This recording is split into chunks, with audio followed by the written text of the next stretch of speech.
She kissed him at someone else's wedding, not because she was drunk, not because the music was too loud or the night was too beautiful to think straight. She kissed him because for 3 years, 212 mornings, and one dance that lasted exactly 4 minutes and 17 seconds, she had been lying to herself. And so had he. This is the story of two people who were too smart to fall in love and too stubborn to admit they already had. If you've ever pretended someone didn't matter when they were the only thing that did, stay with me. Drop your city in the comments.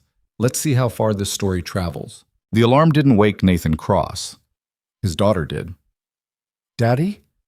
A small hand patted his cheek with the relentless persistence of someone who had absolutely no interest in what time it was. "Daddy, you're snoring again." "I don't snore," Nathan said, eyes still closed. "You do. You sound like the sander in your shop." He cracked one eye open. Lily stood beside the bed in her dinosaur pajamas, the ones with the faded stegosaurus on the left knee that she refused to let him throw away even though she'd outgrown them by at least an inch. She was 6 years old and she had her mother's eyes and his stubbornness, and some mornings when the light caught her just right, Nathan had to look away because she was so completely, heartbreakingly perfect that it almost hurt. "What time is it?" he asked. 5:47? "Lily, I'm hungry." "You're always hungry." "Because you don't feed me enough." He sat up. "I feed you plenty. Ms. Patterson at school says growing children need, Lily, a balanced breakfast with protein and, Lily." He grabbed her and pulled her into a messy hug, and she dissolved into giggles immediately, squirming against his chest. She smelled like sleep and strawberry shampoo. He pressed his chin to the top of her head and just held her for a second, the way he did every morning, quietly counting the things he hadn't ruined. She was 6. She was here. She was laughing. That was enough. "Fine," he said, releasing her. "Eggs or oatmeal?" Lily wrinkled her nose.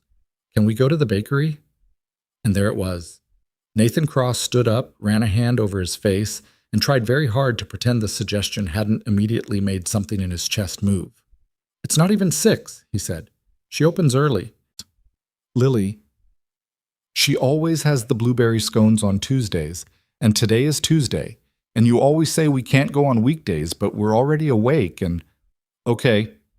He said it before she could finish the sentence, because the truth was he'd already been thinking about it. Had already, somewhere in the soft fog between sleep and waking, mapped out how long it would take to get Lily dressed, drive the 7 minutes to Ashford's, find parking on Clement Street, push through the glass door with the little brass bell that rang every single time. He'd already been thinking about it. He just hadn't admitted that to himself yet. Ashford's fine bakery did not look like it belonged to a billionaire. That was perhaps the whole point. The sign above the door was hand-lettered in faded gold. The windows were always fogged in the mornings, warm breath of whatever was baking pressing against the glass from the inside. There were 6 tables inside, small, mismatched, with chairs that didn't quite coordinate, and a long glass display case that ran the length of the shop and was, depending on the morning, one of the most beautiful things Nathan had ever seen. The blueberry scones were arranged in neat rows on the top shelf. The croissants, golden and slightly irregular in the way that only hand-rolled pastries are, occupied the second. Below them, cinnamon rolls, a rotating cast of seasonal tarts, and on Fridays, a coconut cream cake that had, on more than one occasion, made grown adults visibly emotional. He'd been coming here for 3 years. He knew the menu better than he knew most people. The bell above the door rang. "You're late," said a voice from the back. "It's 6:15, Nathan said, guiding Lily by the shoulder toward their usual table, second from the window. Good light, close enough to the counter that Lily could watch the display case without looking desperate. "You're usually here by 6:08. Victoria Ashford emerged from the back carrying a tray of something that smelled like cardamom and warm sugar.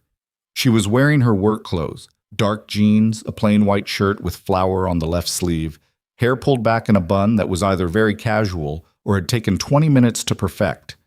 Nathan had never been able to tell which. She was 30 years old and she had built a business empire worth somewhere north of $1 billion before most people her age had figured out their retirement contributions.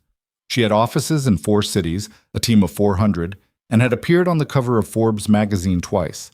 She was also, at this particular moment, sliding a blueberry scone onto a small plate and setting it on the table in front of Lily with the focused precision of someone who cared very much about whether a 6-year-old was happy. "The big one," Lily said approvingly. "Obviously," Victoria said. "You think I'd give you the small one?" "Daddy always gives me the small one." "Because the small one is still enormous," Nathan said, sitting down across from his daughter. Victoria looked at him. "Coffee?" "Please." She didn't ask how he took it. She hadn't asked in 2.5 years. She just went behind the counter and came back with a large mug. Dark roast, splash of cream, no sugar, and set it in front of him with the ease of someone performing a motion so habitual it had stopped registering as a choice. Nathan watched her do it and then looked away. "Slow morning?" he asked. "Deliveries were late." She sat down in the third chair at their table. She always did this, just folded herself into their orbit without asking, like she'd been assigned the seat, and reached over to tear a small piece off the edge of Lily's scone. "Driver called at 5 saying the flour shipment was held up. I had to use the reserve I keep in back." "Is that a problem?" "Depends on how busy it gets." She chewed the scone piece and made a small, satisfied sound. "Not bad for reserve flour." "You're eating my scone," Lily observed. "I made your scone." "That doesn't mean you can eat it." "Professionally," Victoria said, "it kind of does. I need to make sure the quality is acceptable." "It's very acceptable," Lily said. "Can I have some of your coffee, Daddy?" "No." "Just a sip?" "No." "Victoria, can I—" "No," Victoria and Nathan said at the same time. Lily sighed the deep, put-upon sigh of a child surrounded by unreasonable adults and went back to her scone. Nathan picked up his coffee. Victoria had her elbow on the table and was scrolling through something on her phone with the distracted expression she wore when she was pretending to check messages but actually thinking about something else. He'd learned to read the difference. There was a slight tightness around her eyes when she was actually focused on a screen. Right now, her eyes were soft. She was thinking. He didn't ask about what. That was one of their unspoken rules. You didn't always have to explain where your mind had gone. "How's the Henderson project?" she asked without looking up. "Almost done. The dining table took longer than I expected. The grain on the walnut kept pulling weird, but the chairs are finished." "The hand-carved ones?" "Yeah." She looked up then. "Nathan, those chairs took you 4 months. 3.5. For a dining set." "It's a good dining set." She stared at him for a moment with an expression that was somewhere between admiration and exasperation. A look he'd gotten from her many times before, usually when he was being what she called stubborn about craft. "What are they paying you?" she asked. "Enough." "That means not enough." "It means enough for what we need." He glanced at Lily, who was methodically working through her scone and had temporarily lost interest in adult conversation. "We're fine, Tori." Something moved across her face. Quick, almost invisible. She looked back at her phone. "I know you're fine," she said, and her voice was completely neutral.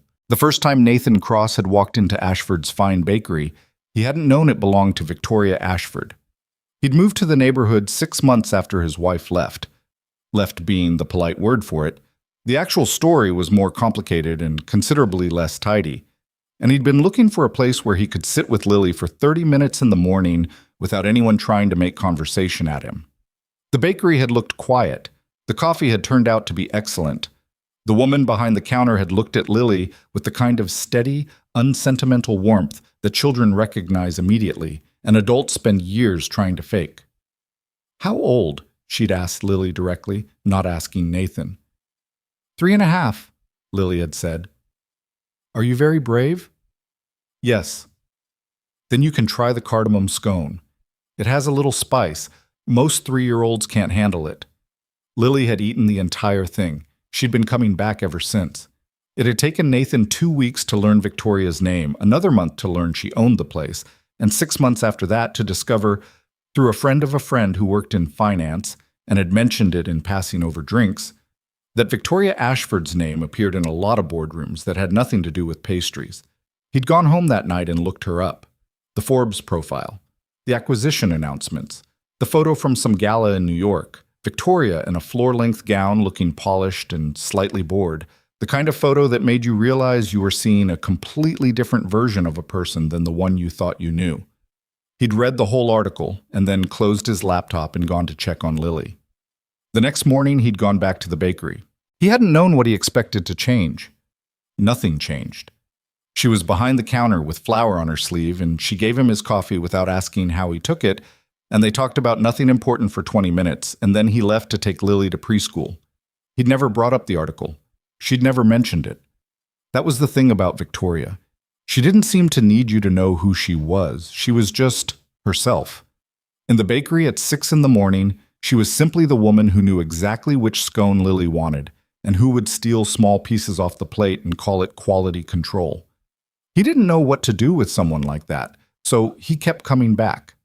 Every morning, 6 days a week. He took Sundays off mostly, though sometimes Lily lobbied hard enough and they went anyway. 3 years of mornings. 3 years of coffee that was always exactly right, and conversations that went nowhere in particular and mattered enormously.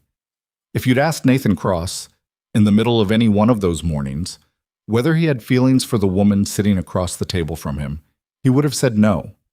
He would have believed it. He was not a man who lied to himself about big things, or so he thought. The lie was just very small and very practiced, the kind you tell yourself so many times it starts to feel like fact. Nathan's shop was in the back half of the house, a rental in the outer Richmond, close enough to Golden Gate Park that Lily could hear the birds in the morning. The landlord had let him convert the garage, and over 2 years Nathan had filled it with tools and timber and the specific kind of productive mess that looks chaotic, but is actually deeply organized. He worked with his hands because that was what he knew how to do.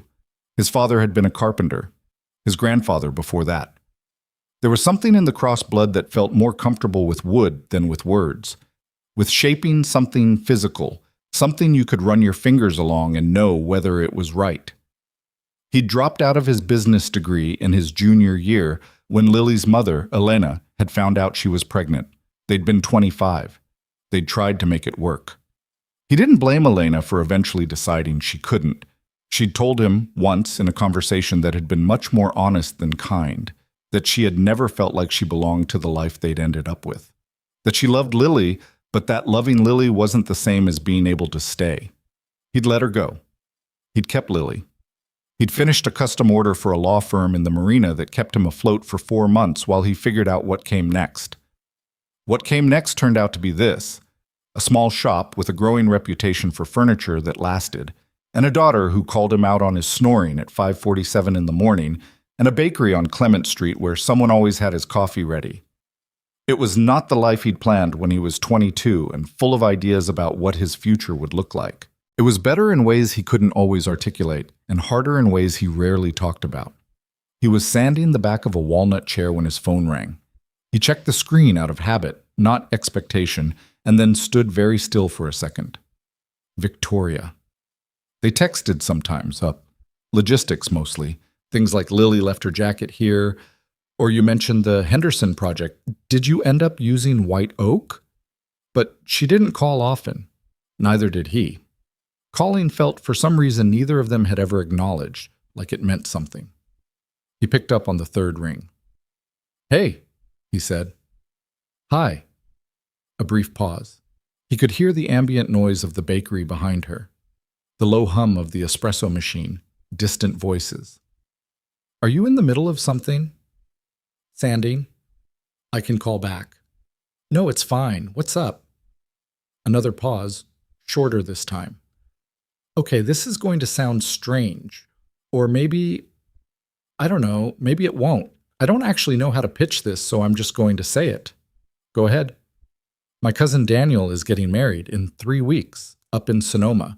His fiance's family has a property there." She said all of this quickly, the way she did when she was slightly nervous and pretending not to be. "It's a weekend thing, Friday through Sunday." "Okay." "I need someone to go with me." The sanding block was still in his hand. He set it down on the workbench. "A date." "Not a date, just a +1. Someone to, stand next to me and occasionally eat canapes. Someone to not be your date. Nathan." I'm clarifying. You're being annoying. Also clarifying. He heard her exhale. Somewhere in the bakery, someone's order got called out. Why me? He asked. The pause this time was the longest one yet. Because, Victoria said, you don't make things weird. He almost said, I think you're wrong about that. He didn't. When do we leave? He said instead. 3 weeks was not a long time to think about something you'd been not thinking about for 3 years.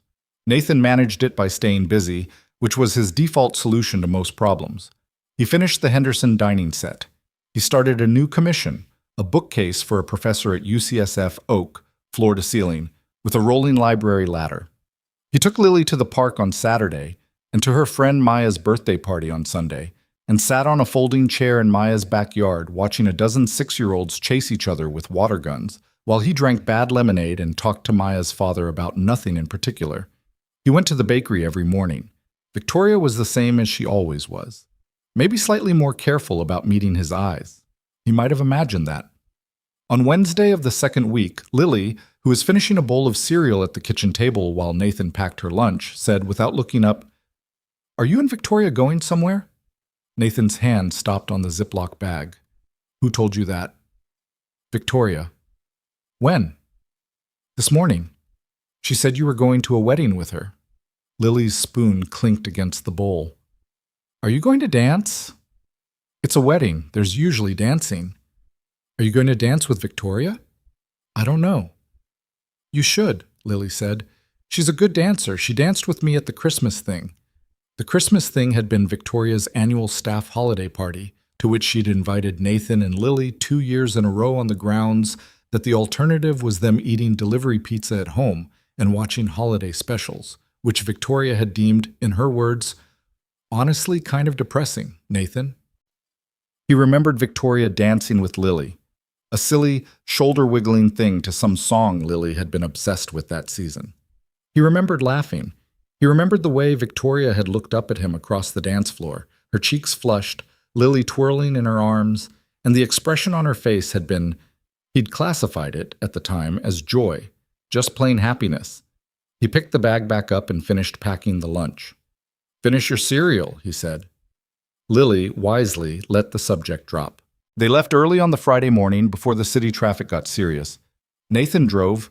Victoria had offered to hire a car and Nathan had declined, and she'd argued that it was ridiculous for him to drive 3 hours when she could have a driver do it.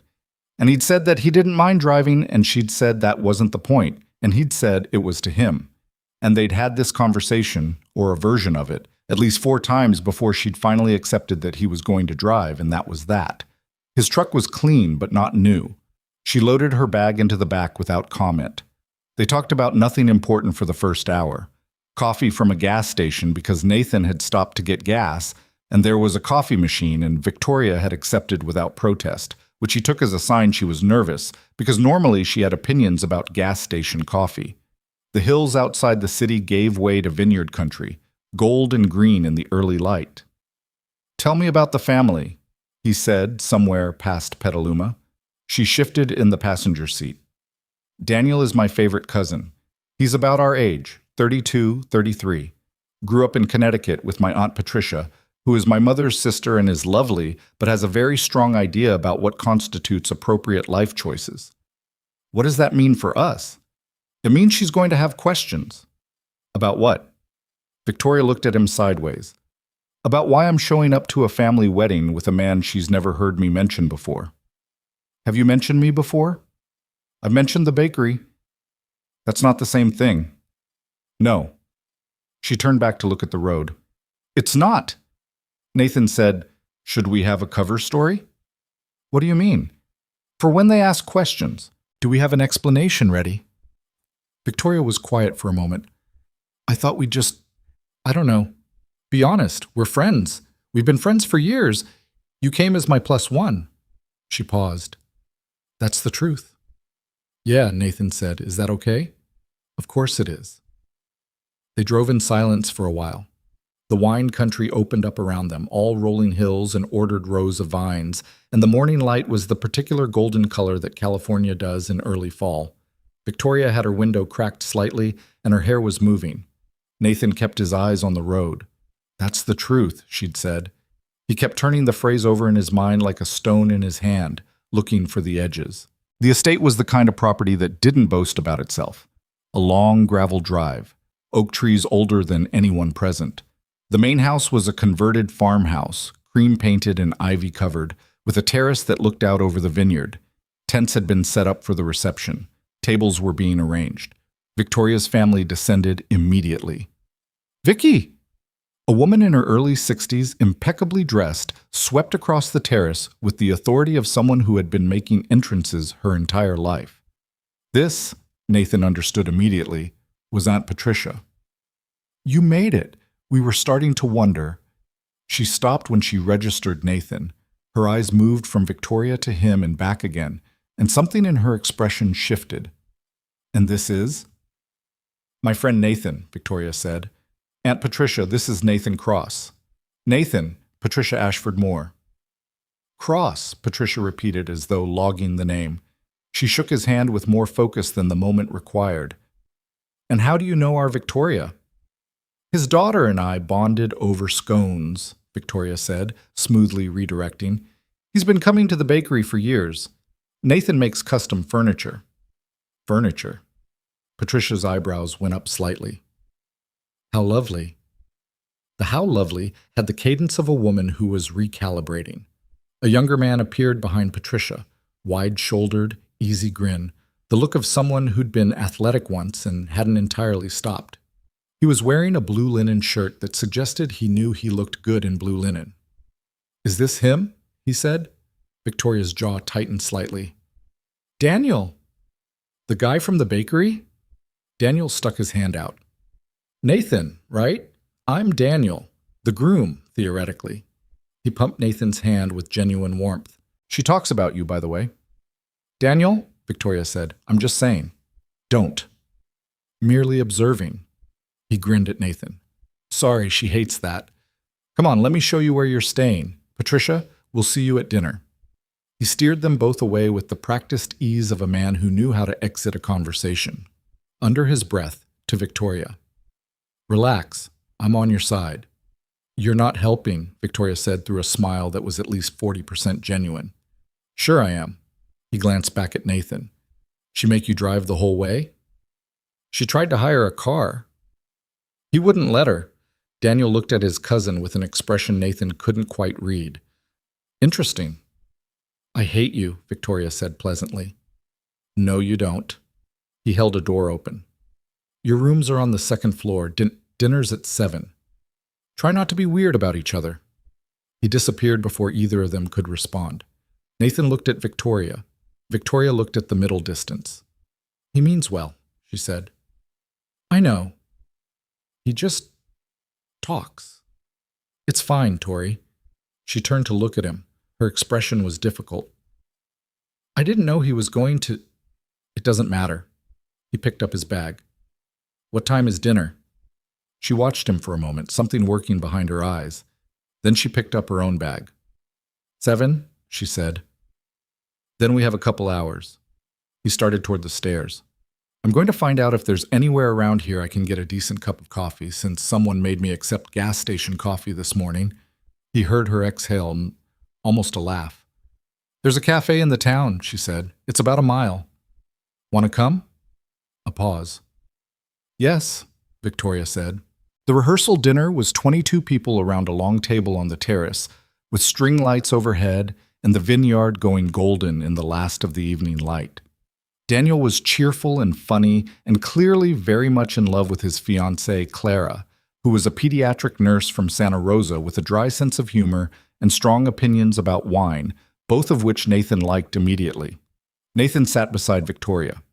This seemed to be an assumption on the part of whoever had arranged the seating, and neither of them questioned it.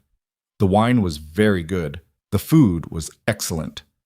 Aunt Patricia asked Nathan, at some point between the first and second course, where exactly he was from, how long he'd been in San Francisco, whether the furniture business was sustainable, all questions delivered with the pleasant intensity of an interrogation.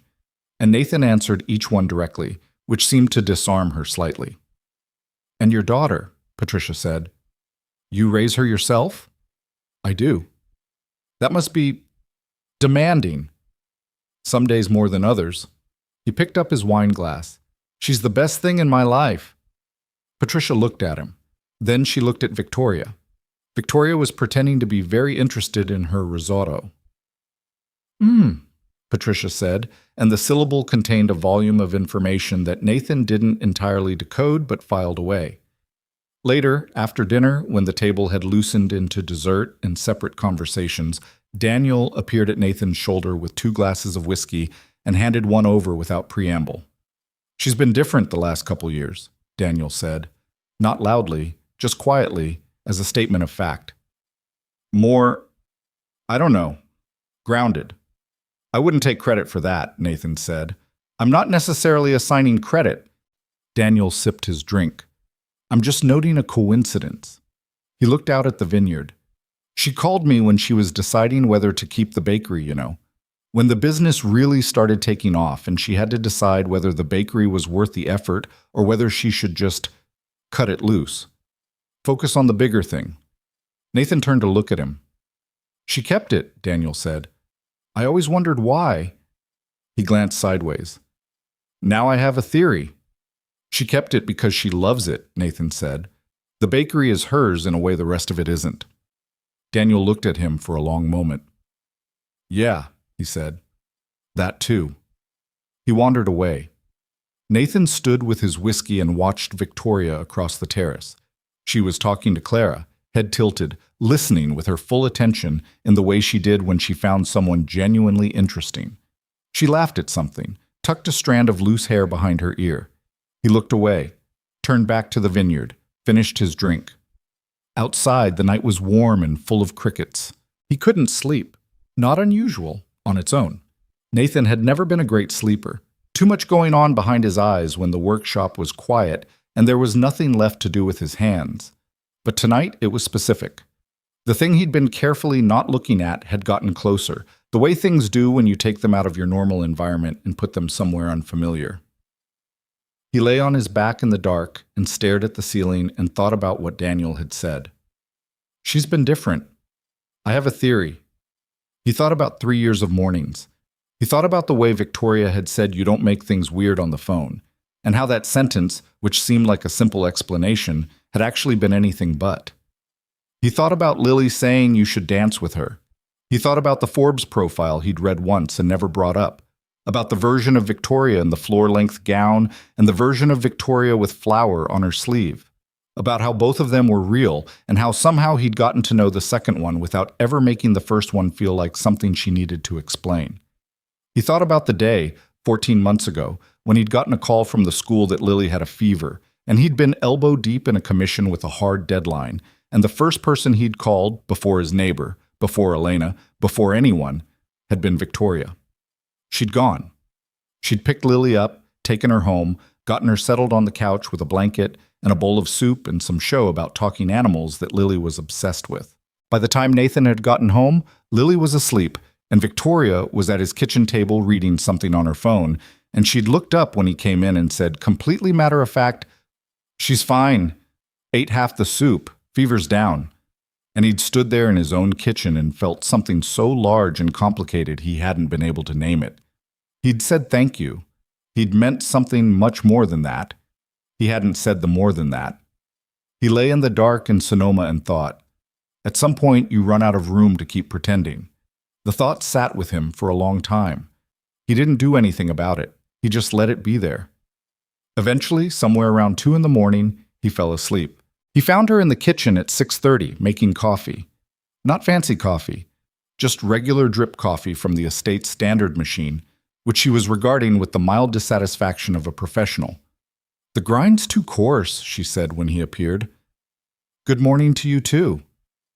"It'll be weak, I can already tell." She poured 2 mugs anyway and handed one over. "How did you sleep?" "Fine," he said. She gave him the look that meant she didn't believe him. "How did you sleep?" he asked. "Fine," she said, and he gave her the same look back. Something shifted. Just for a second. A crack in the armor. She almost smiled. "Okay," she said. "Not great." "No." They stood in the kitchen drinking weak coffee in the early morning quiet, and it was strange, Nathan thought. Strange and entirely familiar. They were 3 hours from home, in a farmhouse kitchen that didn't belong to either of them, in the middle of someone else's wedding weekend, and it still felt like the bakery. It still felt like the particular ease of two people who had gotten to know each other slowly enough that the knowing had become structural. "Your cousin likes me," he said. "Daniel likes everyone. He told me you've been different the past couple years." She looked at her coffee. "He says things. He seemed genuine." "He's always genuine. That's what makes him infuriating." She set the mug down. "What else did he say?" "Nothing." Nathan paused. "He has a theory." Victoria was very still. "About what?" she said. He didn't elaborate. Nathan watched the side of her face. "Do you want to know what I think the theory is?" She turned to look at him then. Her eyes were careful. "Nathan." "Never mind," he said, not because he didn't mean it. Because the morning was new and the wedding was today, and there was still time, still the comfortable fiction of just friends to live inside. He wasn't ready to step out of it yet. She nodded once, slowly, like she understood that too. "The ceremony starts at 4, she said. "Then we have time for breakfast. The cafe in town opens at 7. Coffee that isn't weak?" "Presumably." He put his mug in the sink. "Let me get my jacket." She watched him leave the kitchen, stood there alone for a moment. Then she picked up her mug and finished the bad coffee in one long swallow, like she was steeling herself for something. The wedding was in the late afternoon, in the vineyard itself, with chairs set up between the rows and the vines catching the golden light, and Clara coming down the aisle in something simple and devastating, while Daniel stood at the end of it with the expression of a man who couldn't believe his luck. Nathan sat beside Victoria in the 4th row. She'd changed into a dress. Navy, simple, the kind of elegant that looked effortless and wasn't. Her hair was down. He'd seen her dressed up before, a handful of times, enough that it shouldn't have registered as particularly remarkable. It registered. He fixed his eyes on the ceremony. The vows were not the generic kind. Daniel and Clara had written their own, which Nathan had expected to find embarrassing and instead found quietly devastating. Daniel talked about the specific way Clara laughed when she thought something was funnier than she wanted to admit. Clara talked about watching Daniel with his youngest nephew and deciding somewhere in that afternoon that she was in trouble. "I was already in trouble," she said. "I just hadn't admitted it yet." Nathan felt, without looking, Victoria shift slightly beside him. He didn't look. The vineyard was quiet except for the ceremony and the birds and the sound of someone, 3 rows behind him, crying in the very quiet way that people cry at weddings when something has hit too close to a truth they carry. The sun moved. The vows ended. Daniel kissed Clara with the simple abandon of someone who had stopped caring who was watching. People clapped. Nathan realized, with something like surprise, that his throat was tight. He pressed 2 fingers to his jaw and looked at the vineyard and got himself together. Beside him, Victoria exhaled slowly. "Good wedding," she said softly. "Yeah," he said. Their shoulders were touching. Neither of them moved. The reception would come. The dancing would come. The night air and everything that couldn't stay unsaid, all of that was coming. But for now, they sat in the vineyard with their shoulders touching while the light went gold around them, 2 people still holding on to the last inch of the story they'd been telling themselves. The story that said, "This is nothing." The story that was already over. The reception moved from the vineyard to the terrace as the light gave out completely, and someone had strung more lights. Low, warm, the kind that turn everything amber, and the band had started something slow that people were either dancing to or pretending not to hear, depending on where they were in the evening. Nathan got them both drinks without being asked. Victoria accepted hers without thanking him. The way you don't thank someone for something so habitual, it barely registers as a gesture anymore. They stood near the edge of the terrace where the flagstone met the grass and watched Daniel and Clara take their first dance. And neither of them said much because there wasn't much to say. The band was good. The song was something older, something with a guitar line that kept circling back to itself, and Daniel had both arms around Clara and his forehead pressed to hers, and they were barely moving, just swaying, just existing in the same small orbit. He practiced, Victoria said. What? The dancing. He called me 2 months ago in a panic. He said Clara's father was a ballroom dancer and he was terrified of the first dance. She took a sip of her wine. I don't actually know if he took lessons or just YouTubed it for a week. Does it matter? No, she admitted. He looks good. He looks like he's not thinking about anything except her. Victoria didn't say anything to that. Nathan turned his glass in his hand. The band moved through the first dance and then eased into something with a little more rhythm, and the floor opened up, and aunts and uncles and cousins began migrating toward it in that reluctant shuffle that wedding receptions always produce. Aunt Patricia was dancing with a man Nathan didn't know. Her husband, presumably, though Victoria had mentioned him only in passing. Claire's parents were moving with the ease of people who'd been dancing together long enough that they'd stopped paying attention to their feet. Your aunt keeps looking at us, Nathan said. She does that. Any particular reason? Victoria gave him a dry look. She's deciding what we are. And what are we? It came out more directly than he'd intended. Not pointed exactly, but direct. The kind of question that sounds casual until it lands in the silence and you realize it wasn't casual at all. Victoria held his gaze for a moment. In the amber light, her eyes were very dark. Friends, she said. Obviously. Obviously, Nathan said. The words sat between them, not hostile, just present, like a door that's slightly ajar and neither person is willing to push. Across the terrace, Daniel caught Nathan's eye over Clara's shoulder. He gave a small, almost imperceptible nod, the kind of nod that said, I see you two standing there not saying the thing. Then Clara said something and Daniel turned back to her, and the moment was gone. You want to dance? Nathan asked. Victoria blinked. What? They're playing music. There's a floor. It seems like the logical next step. We don't... She stopped. Started again. We've never actually danced, you and me. I know. She looked at the dance floor, then at him. You're not a dancer. I'm adequate. You told me once that you only dance under duress. I don't remember saying that. Christmas party, 2 years ago, you said... She affected a lower register. I'll dance when someone physically makes me, and not before. That sounds right. He held out a hand. Consider yourself the someone. She looked at his hand. Just for a second. The hesitation was small enough that if you weren't paying attention, you'd miss it. She took it. The dance floor was more crowded than it had been a few minutes ago, which was either a relief or a complication, depending on how you looked at it. They found a space near the edge and Nathan put his hand at her waist, and she settled her hand on his shoulder, and they began to move, carefully, because the song had enough tempo that just swaying would have looked strange, but not so much tempo that it required anything technical. They were close. Not pressed together. There was space between them, a few inches of warm night air, but close enough that he could see the small things. The way her shoulder tensed briefly and then released. The line of her jaw. The small earring, silver, catching the light. You're counting, she said. I'm not counting. You have the face of someone counting. I have the face of someone dancing. Those are different faces. Victoria. What? Stop talking and let me concentrate. She laughed. Not a polished laugh, not the one she used in rooms with people she didn't know, but the real one. The one that was slightly too loud for the moment and that she half covered with her free hand. And the tension in her shoulder let go completely, and she moved closer without appearing to decide to, the way bodies do when a laugh breaks something loose. They danced. It was not graceful.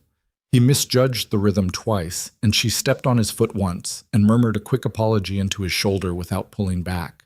The band played through the song and started into the next one, and neither of them said anything about stopping.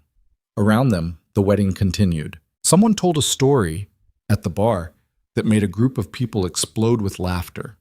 A child, one of Clara's nephews, from what Nathan had gathered, was systematically dismantling a centerpiece at one of the tables while his parents engaged in the silent, desperate negotiation of people choosing their battles. Nathan watched none of this.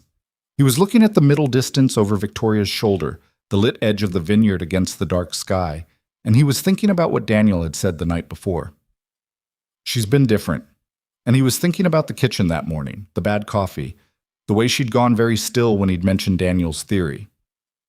Do you want to know what I think the theory is? He'd backed away from it. He'd called it never mind.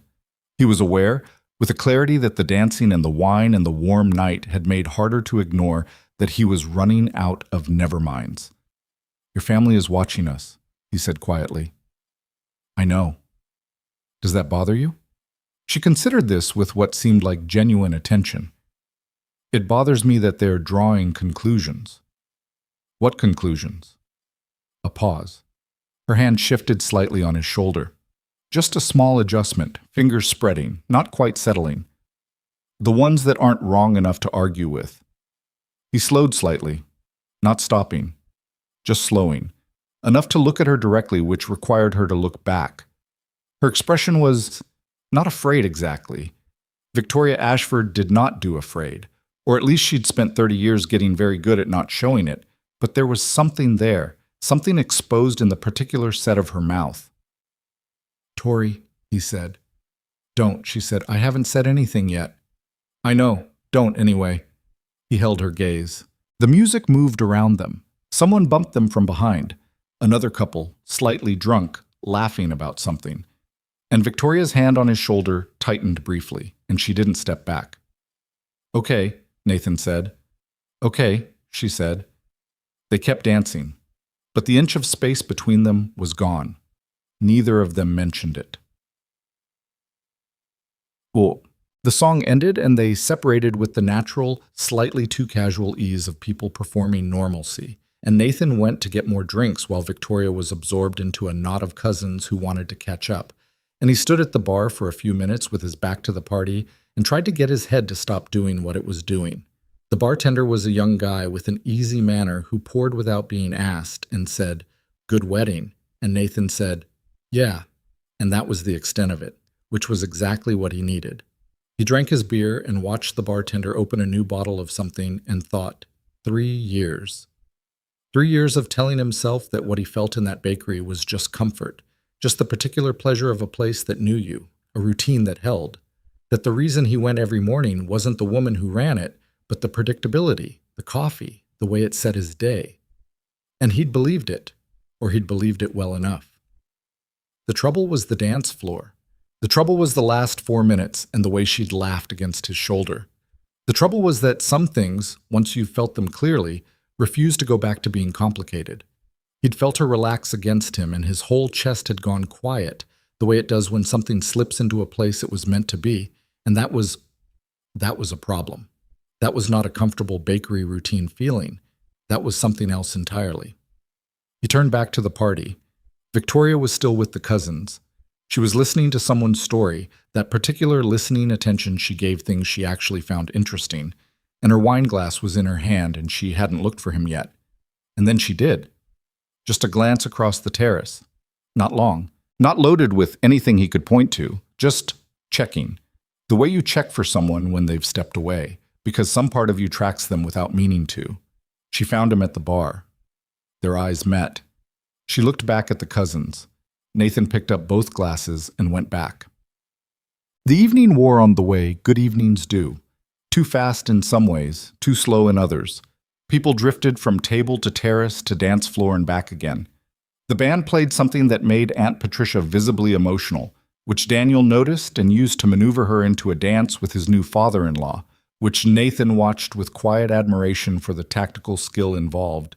He and Victoria sat at one of the outer tables for a while with Clara's older sister Meg, who was finishing her second glass of whiskey and had apparently decided Nathan was trustworthy. "You're not what I pictured," Meg said. "What did you picture?" Nathan asked. "Victoria's type. Generally, from what I've gathered." She waved a hand. "She usually ends up with the kind of guy who's always announcing himself." "I don't know what that means." "Like his whole personality is the fact that he's important." Meg considered this. "She doesn't seem to need that from you." "We're friends," Victoria said, which was becoming, Nathan thought, something of a refrain.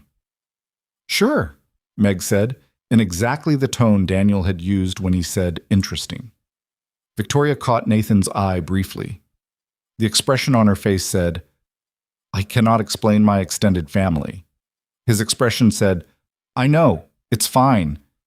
This whole silent conversation happened in about 2 seconds, and Meg watched it happen with the sharp attention of someone who has been watching people a long time. "Right," Meg said pleasantly. "Friends." She picked up her glass.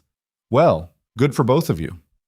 Later, when Meg had drifted off toward the bar, Victoria leaned back in her chair and tilted her head up toward the lights strung overhead and said, "Everyone in my family is a nightmare.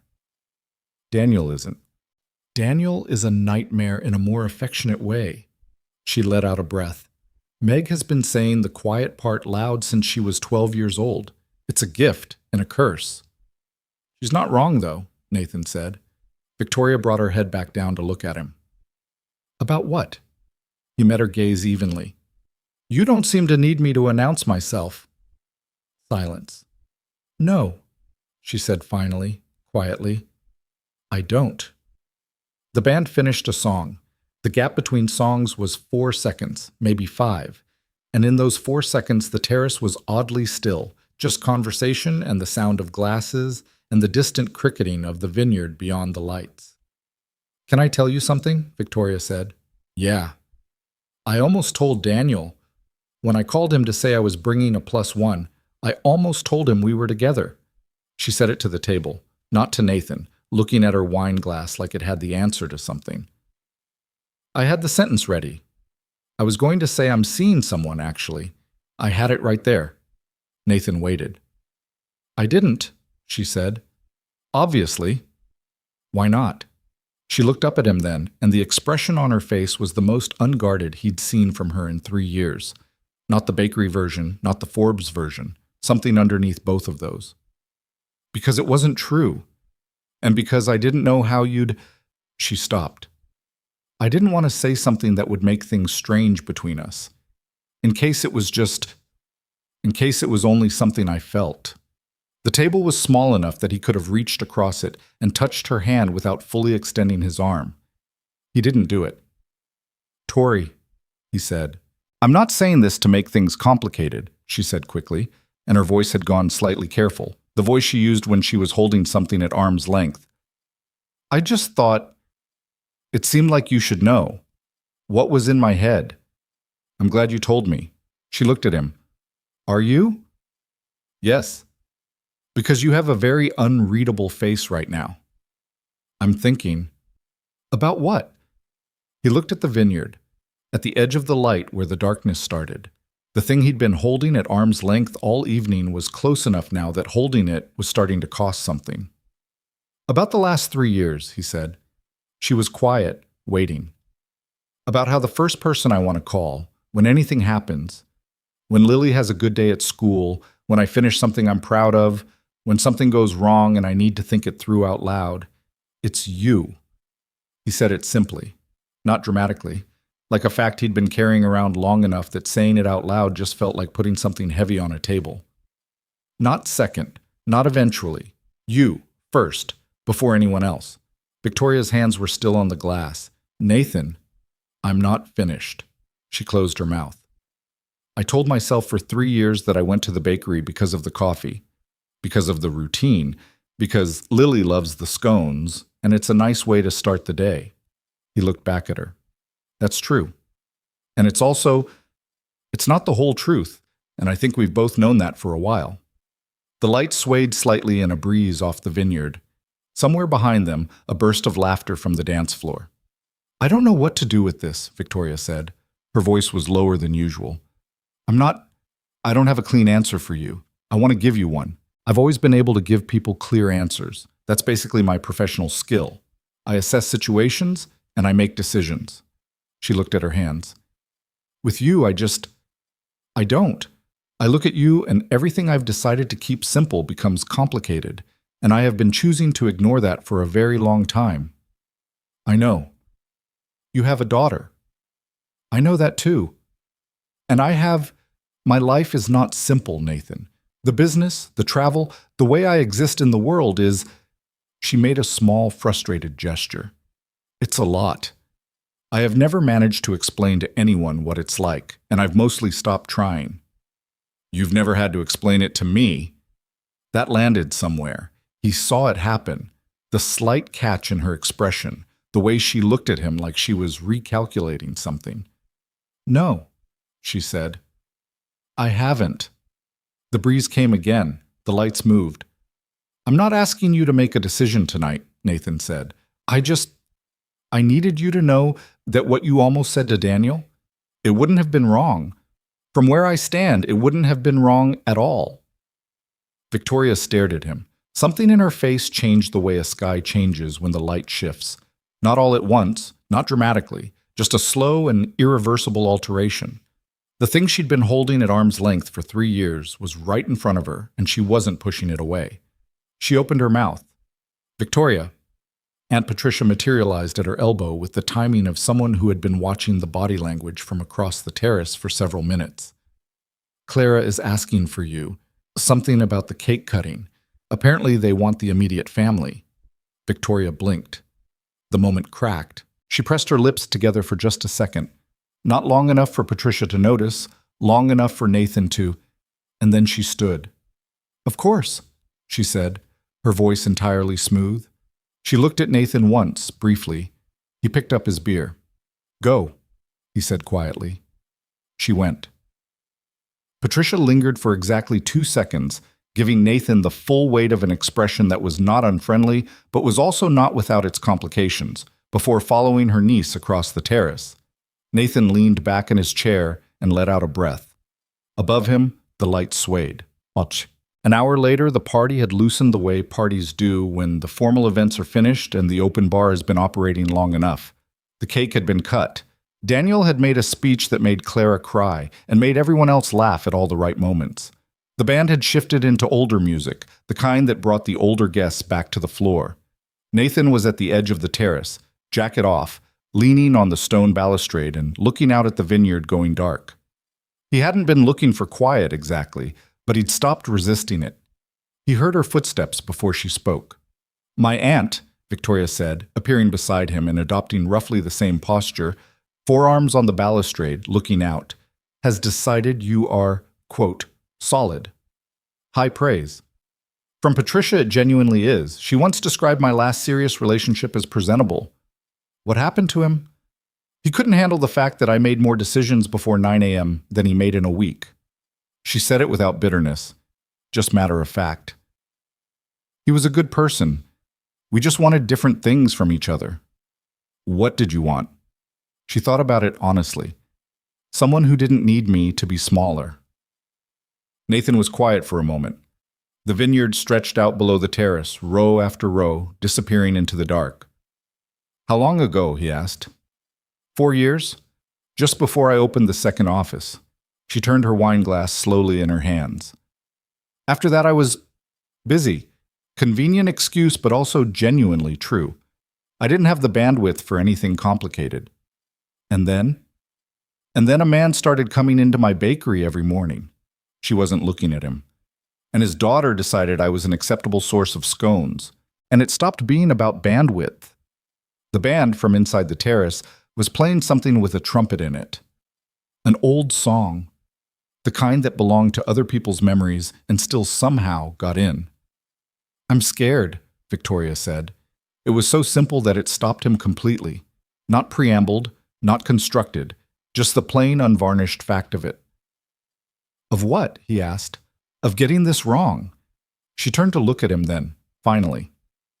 I get things right. That's what I do. I look at a situation and I identify the variables and I make the right call. That's been true my entire adult life. She paused. You're the only situation I've been genuinely uncertain about. For 3 years. That's not nothing. No, he said. It's not. What if we try this and it breaks what we already have? What if we don't and we spend 3 more years pretending? She didn't answer that. Lily loves you, he said. You know that. I know. And Lily is not someone she's not someone you pick up and put down. If you're in her life, you're in her life. I know that too. Her voice was steady. Nathan, I have shown up for that little girl at 5:45 in the morning when she had a nightmare and you were 3 hours away at a job site. I know what it means to be in her life." He remembered that morning. She'd called him, calmly, to tell him Lily was fine and sleeping and not to rush home. He'd rushed home anyway and found them both asleep on the couch, Lily curled into Victoria's side. He had stood in the living room doorway and looked at that for a long time. "I know you know," he said. She was looking at him with an expression that was somewhere between terrified and certain, which was, he thought, probably the most honest thing a face could do. "Say something," she said. "I don't have a speech. I'm not asking for a speech. I know what I want. I've known for a while. I just needed—" He searched for the right word. "I needed to be sure it wasn't just me." "It's not just you," she said. "It has not been just you for a very long time." The trumpet from inside finished its phrase and turned into something quieter, something that barely reached the edge of the terrace. "Okay," Nathan said. "Okay," Victoria said. They stood there for another moment, side by side at the balustrade with the dark vineyard below them, and the weight of 3 years was enormous and also, somehow, light. The way things are when you've been carrying them so long that setting them down feels less like relief and more like disorientation, like your arms don't know what to do without the load. "Dance with me again," Victoria said. I know." She pushed off the balustrade and held out her hand, and this time she was the one offering it. "Dance with me anyway." He looked at her hand, then at her face. He took it. They went back inside. The band was playing something slow, and neither of them counted beats, and nobody watching would have been able to say exactly when the space between them closed, only that it did, and that neither of them moved to reopen it, and that Aunt Patricia, standing near the bar with her husband, watched all of this and then turned very carefully to her drink and did not comment, which was the most restraint she had shown all weekend. Daniel caught it from the dance floor. He looked at Clara. She gave him the look that said, "I know, I see it too." He turned back and watched his cousin dance with the carpenter from the bakery and felt, with the particular satisfaction of someone who has been waiting a long time for a thing to happen, that the evening had been worth every expensive detail. They danced until the song ended. They danced through the one after that. And when Victoria finally pressed her forehead briefly to Nathan's shoulder, not dramatically, not with any announcement, just a small and exhausted surrender of the last 3 years of distance, he put his hand against the back of her head and held it there, just for a moment. Then the song ended. They pulled back, both of them slightly careful with where to look. "Your aunt is going to have opinions," Nathan said. "She's going to have an entire essay," Victoria said. "Worth it?" She looked at him, and the expression on her face was not tidy or composed or formatted for anyone's consumption. It was just hers, real and complicated and completely unguarded. "Ask me tomorrow," she said, "when I've had more sleep and less wine." He almost pushed for something more definitive. He didn't. He was learning, had been learning for 3 years, that some of the most important things Victoria Ashford said were the things she said sideways. "Ask me tomorrow" from her was not an evasion. It was a promise. It was, "I'll still be here when the night is over." That was enough. "One more dance?" he said. She looked at the floor, at him. Something at the corner of her mouth. "One more," she said, and the band, as if it had been waiting, moved into something that had absolutely no business being played at a wedding, except that it was exactly right, and Victoria laughed a little, the real laugh, the one that was too loud, and stepped back into the circle of his arms. Outside, the vineyard went on into the dark. The stars over Sonoma were the kind you forget about when you live in the city, thick and close, and completely indifferent to the small revolutions happening beneath them.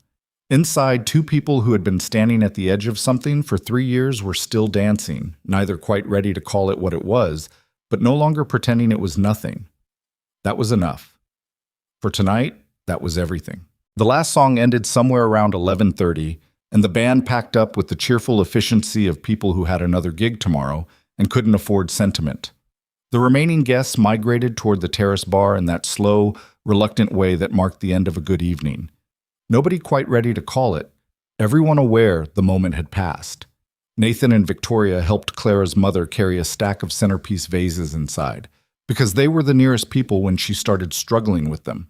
And the three of them made 2 trips through the farmhouse kitchen while Claire's mother told a story about Daniel at age 12 that was apparently legendary within the family, and that Victoria clearly already knew but listened to with the same attention anyway.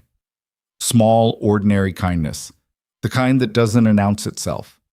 Afterward, they stood in the kitchen for a moment in the aftermath of the evening, the specific quiet of a house that had held a crowd and was just beginning to exhale. Victoria's heels were in her hand. She'd taken them off sometime during the last hour, and Nathan hadn't noticed exactly when, only that she was suddenly several inches shorter and slightly more human-looking, which he hadn't thought was possible. "You're thinking about the coffee machine again," he said. She looked at the drip machine on the counter. "I'm thinking about how much I could improve this kitchen with 45 minutes and a proper grinder." "Don't touch their kitchen." "I wouldn't touch anything. I'd just reorganize the workflow." "Victoria, the machine is in the worst possible position relative to the—" She stopped, let out a small breath that was almost a laugh. "Fine. I'll leave the kitchen alone. Thank you." She put one hand on the counter and rubbed the ball of her foot with the other, and there was something so unrehearsed about the gesture, the mild wince, the unconscious shift of her weight, that Nathan had to look at the ceiling for a second. "I'm going to check on something," he said. "You should sleep." "I'm not tired." "Tori, it's almost midnight." "I'm a light sleeper in unfamiliar places. I'll be up until 2 regardless." She set her shoes on the floor. "Are you going outside?" "Just for a bit." "I'll come." It was not a question. He didn't make it one. They went out through the side door that led to a small stone path running along the edge of the property, away from the terrace and the remaining guests. The path was lit by low solar lights every few feet, just enough to see by. The air had dropped in temperature since the ceremony. True wine country cold, clean, and sharp. And Victoria had grabbed a cardigan from somewhere, one of those oversized ones that she wrapped around herself with the efficiency of someone who always runs cold. The path followed the fence line of the vineyard and eventually opened onto a wooden platform that someone had built, maybe for exactly this purpose, looking out over the rows of vines. There was a bench. They sat. The stars were still doing what they'd been doing all evening, dense and careless and far more present than city people ever got to see them.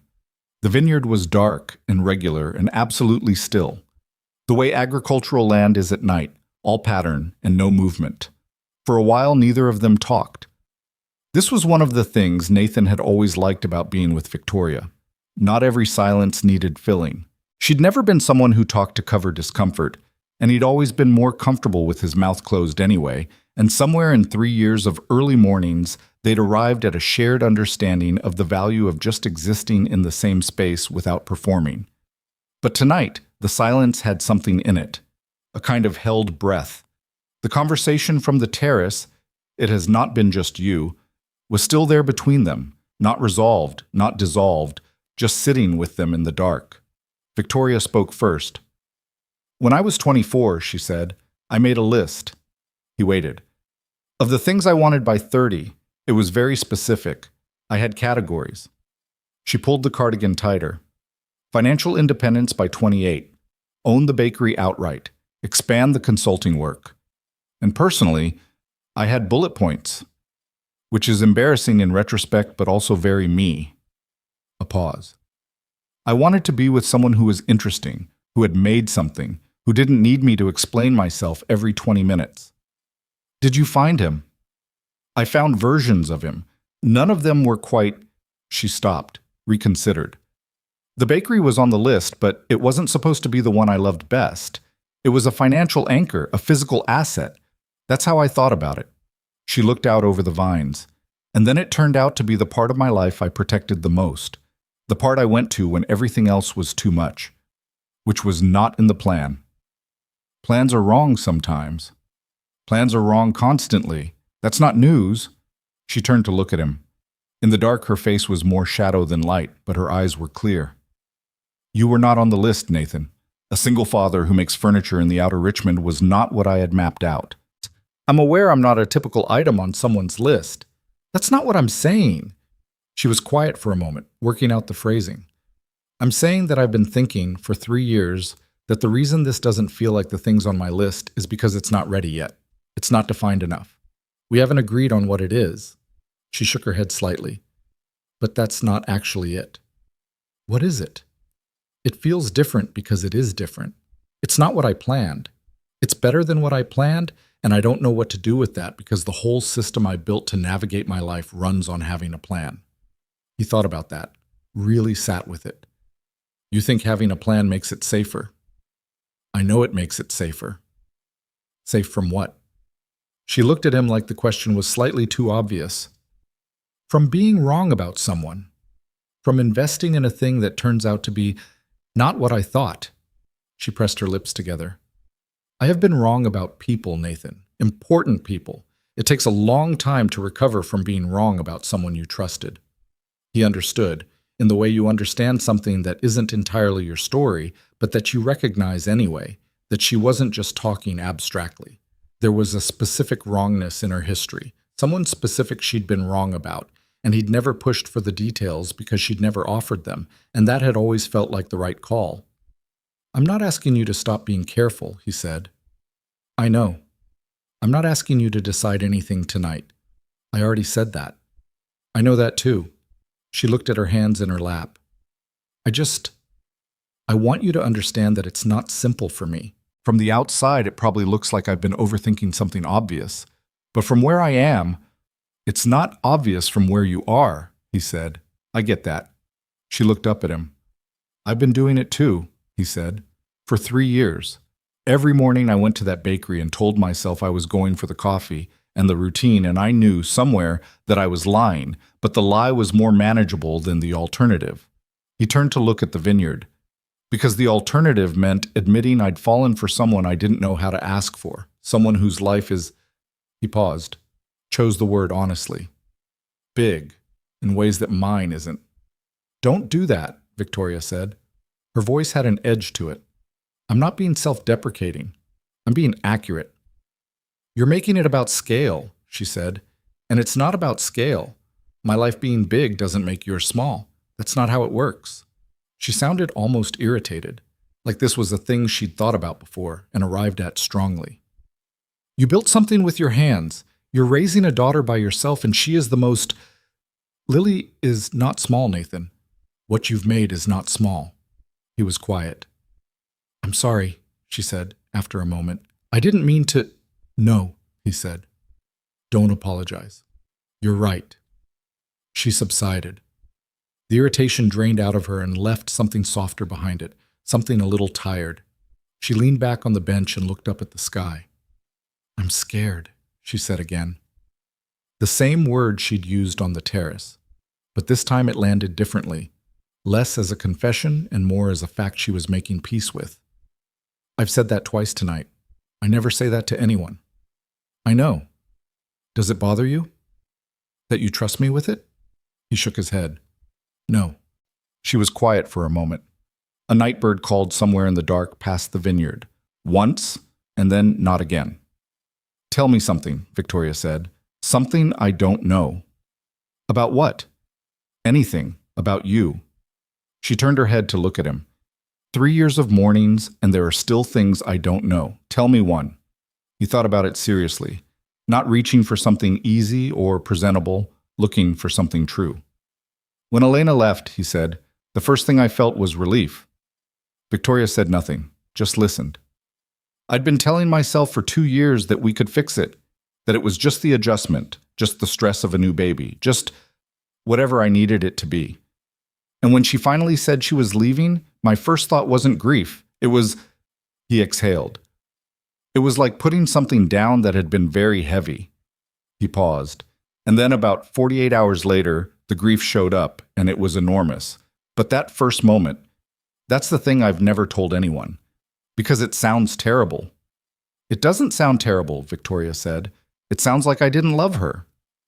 It sounds like you loved her enough to be honest about the fact that you were both exhausted. She said it without judgment, with the directness she brought to things she'd actually thought through. Relief and love aren't mutually exclusive. People just don't say that because it complicates the story. He looked at the side of her face, the line of her profile against the vineyard dark. "Your turn," he said. "I asked first." "I answered, 'Your turn.'" She thought for longer than he had. Her fingers picked at a small, loose thread on the cardigan sleeve. "I've never been to Paris," she said. He waited to see if there was more. "That's it?" she said. "I have a Paris office. I fly into Charles de Gaulle. I take a car to the building. I work for 2 days. I fly out. I have never once walked around the city, never once done the thing that every person does the first time they go to Paris." She paused. "I don't know why I told you that." "Because I asked. It's not very interesting." "It's honest." She made a small sound that wasn't quite agreement and wasn't quite a dismissal. "We could go sometime," Nathan said. He said it simply, like it was a small thing, knowing it wasn't. "You and me and Lily." She would lose her mind over the pastries. Victoria turned to look at him. "She would absolutely demolish a pain au chocolat," he continued, like a very small, very enthusiastic critic. The corner of Victoria's mouth moved. The real smile, the one she didn't edit. She'd probably tell them the croissants were fine, but not as good as mine. She would absolutely do that, to the pastry chef's face, without hesitation. Victoria laughed then, the real one, and Nathan felt the last of the evening's tension leave his shoulders like something physically releasing. She pressed her hand over her mouth to muffle it. It was late, the house was close, and her eyes were bright in the dark. "She told my head baker last month," Victoria said, recovering, "that his cinnamon rolls were good, but that he used too much sugar on top." "What did he say?" "He looked like he'd been personally insulted and then went back and adjusted the recipe." She shook her head. "He's been baking for 15 years. Your 6-year-old just—" She inherited something from her father. "What, stubbornness about craft?" "I was going to say she knows what she wants." Victoria looked at him. The laughter had settled into something quieter, but the brightness was still there. "She does," Victoria said. "She really does." The night held them for a moment. The bench was not particularly comfortable, and Nathan's jacket was back inside somewhere, and the temperature had dropped another degree at least, but neither of them moved. "When we go back to the city," Nathan said, and he kept his voice even, kept it just this side of too deliberate, "I'd like to take you to dinner, not the bakery. An actual restaurant where you sit down and someone brings you food, and it's a thing we chose to do together." Victoria was very still. "Not the morning routine," he continued. "Not because Lily lobbied for a scone. Something we decide to do because we want to." She looked at the vineyard for a long moment. "What kind of restaurant?" she said. Something in his chest loosened. "Whatever kind you want," he said. "Thai," she said without hesitation. "There's a place on Irving that I've walked past 50 times but never gone in because I always end up at the bakery. I want to try it." "Then we'll go there." "Next week?" "Whenever you want." She turned back to look at him, and the expression on her face was one he hadn't seen before. Not the bakery version, not the terrace version, not even the early morning bad coffee version. Something new, something that was a little nervous and a little certain and completely her. "Okay," she said. "Okay," he said.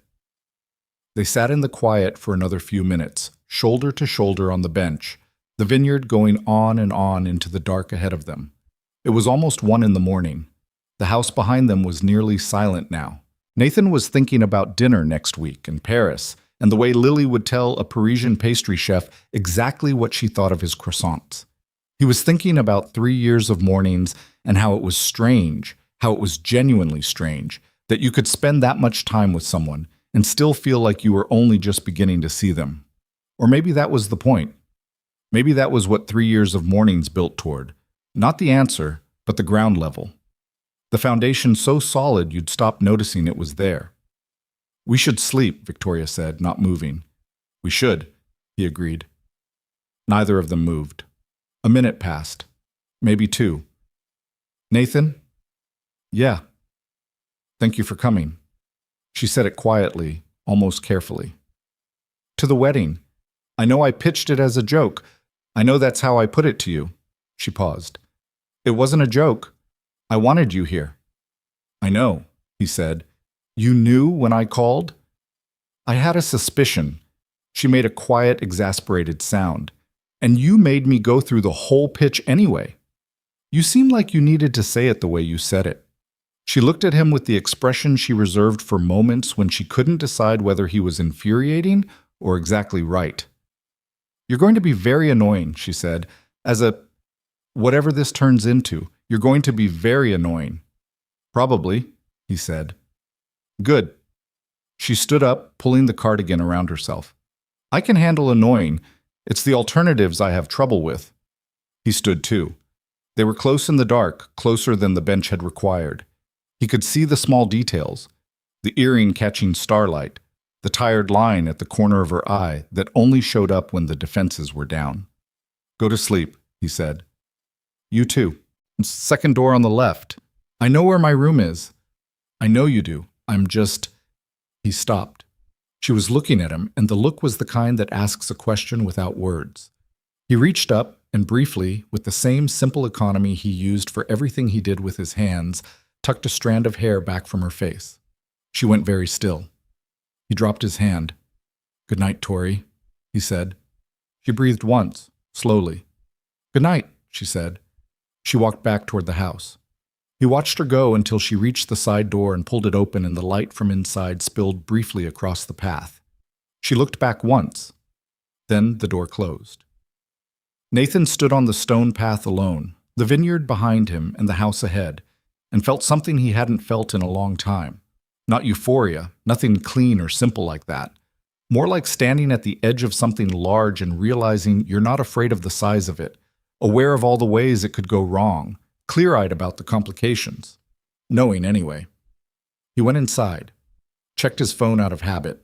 A text from his neighbor who was watching Lily, confirming she'd gone to bed fine, that there had been a minor disagreement about the teeth-brushing sequence, but that it had been resolved. He typed back a thank you and set the phone on the nightstand. He lay on his back in the dark of the guest room and stared at the ceiling and smiled, briefly, at nothing in particular. Then he closed his eyes. For the first time in 3 years, he fell asleep without working very hard at it. Sunday came with fog and birdsong and a breakfast that was simpler than the weekend had promised. Eggs and toast and coffee from a machine that Victoria did not touch or rearrange, which Nathan clocked as an act of genuine restraint and appreciated accordingly. The goodbye between Daniel and Victoria was the kind that belongs to people who don't see each other often enough. He held her for longer than the usual hug, one hand on the back of her head the way you hold someone when you mean it, and she let him. Clara hugged Nathan and said she hoped she'd see him again, and there was nothing performative in the way she said it, which he liked. Aunt Patricia shook Nathan's hand with both of hers, which was a different gesture than the one she'd offered on Friday, and she said, "Take care of yourself," and then looked at Victoria in a way that contained an entire paragraph of subtext, and then said nothing, which was, as Victoria later noted, the most restrained Patricia had been about anything since approximately 2009. The drive back was quiet in a different way than the drive up. Friday's quiet had been two people braced against something. This was two people who had said what they needed to say and were still figuring out what came after. Victoria had her shoes off and her feet on the dashboard. Nathan had said nothing about this because she'd done it within the first 15 minutes, and the expression on her face dared him to object. And she was looking out the window at the vineyards rolling by. He drove. The morning was bright after the fog had burned off. "I'm going to need to call my assistant when we get back," Victoria said, at some point past Petaluma. "I have a board call Monday morning that I've been putting off thinking about all weekend." "What's the call about?" "Chicago." She turned the word over like it tasted complicated. "We have a potential acquisition out there, a logistics firm. The numbers are right, but the culture is—" She moved her hand slightly. "Unclear." "What does that mean?" "It means I need to spend a week there before I decide. Meet the people. Walk the floor." She pulled at the loose thread on the cardigan again. She'd put it back on over her dress for the drive, and the thread was still there from last night. "I hate acquisition season. Everyone performs for 6 weeks, and then you buy the company and find out what it's actually like." "When would you go?" "Probably 2 weeks, maybe 3. She glanced at him. "Would that be, dinner on Irving Street?" "We'll still be there when you get back." She looked at him for a second. "You're very easy about things." I know what I want. Easy as a byproduct. She turned back to the window. I'm going to think about that on the plane to Chicago, she said quietly, like she was putting it somewhere to return to. He nodded and drove. They passed through the city limits just after 10. The familiar grid of streets, the fog that never fully left, the specific grayish-gold light that belonged only to San Francisco on a Sunday morning. Nathan turned down Clement Street without thinking, muscle memory, and then caught himself. Force of habit, he said. Victoria looked out at the bakery as they passed it. The Sunday morning sign was up. Reduced hours, 11 to 4. The window was fogged. Stop, she said. What? Pull over. She was already looking for something in her bag. I want to check on something. It's your bakery. You can check on it tomorrow. I know it's my bakery. Pull over. He pulled over. She got out, still in her dress from the wedding, cardigan over the top, hair that had made it about 40 hours without being properly dealt with, and was at the precise point where it looked intentional but wasn't. She tried the bakery door and then knocked, and after a moment a young woman appeared, one of the weekend staff, Nathan assumed, and let her in. He sat in the truck. Through the fogged window he could see movement, Victoria behind the counter, saying something to the staff member, looking at something, checking inventory maybe, or just being here, being in the place. He remembered what Daniel had said on Friday. She called me when she was deciding whether to keep the bakery. And what Nathan had said back, she kept it because she loves it. The bakery is hers in a way the rest of it isn't. He watched her through the foggy glass and thought, that's still true. All the offices and acquisitions and board calls and cover stories, that's one version of her. This is another. And somehow he'd been allowed to be part of the second version. The version that wore cardigan threads loose and stole pieces of scones and cared genuinely whether the cinnamon rolls had too much sugar. He'd been allowed to know this version for 3 years, and he hadn't fully understood what that meant until this weekend. She came back out after about 5 minutes, locked the door behind her, and got back in the truck. Everything okay? He asked. Fine. Marcus had a question about the Tuesday delivery schedule. She pulled the door closed. I told him to text me. Could that have waited until tomorrow? She considered this honestly. Yes.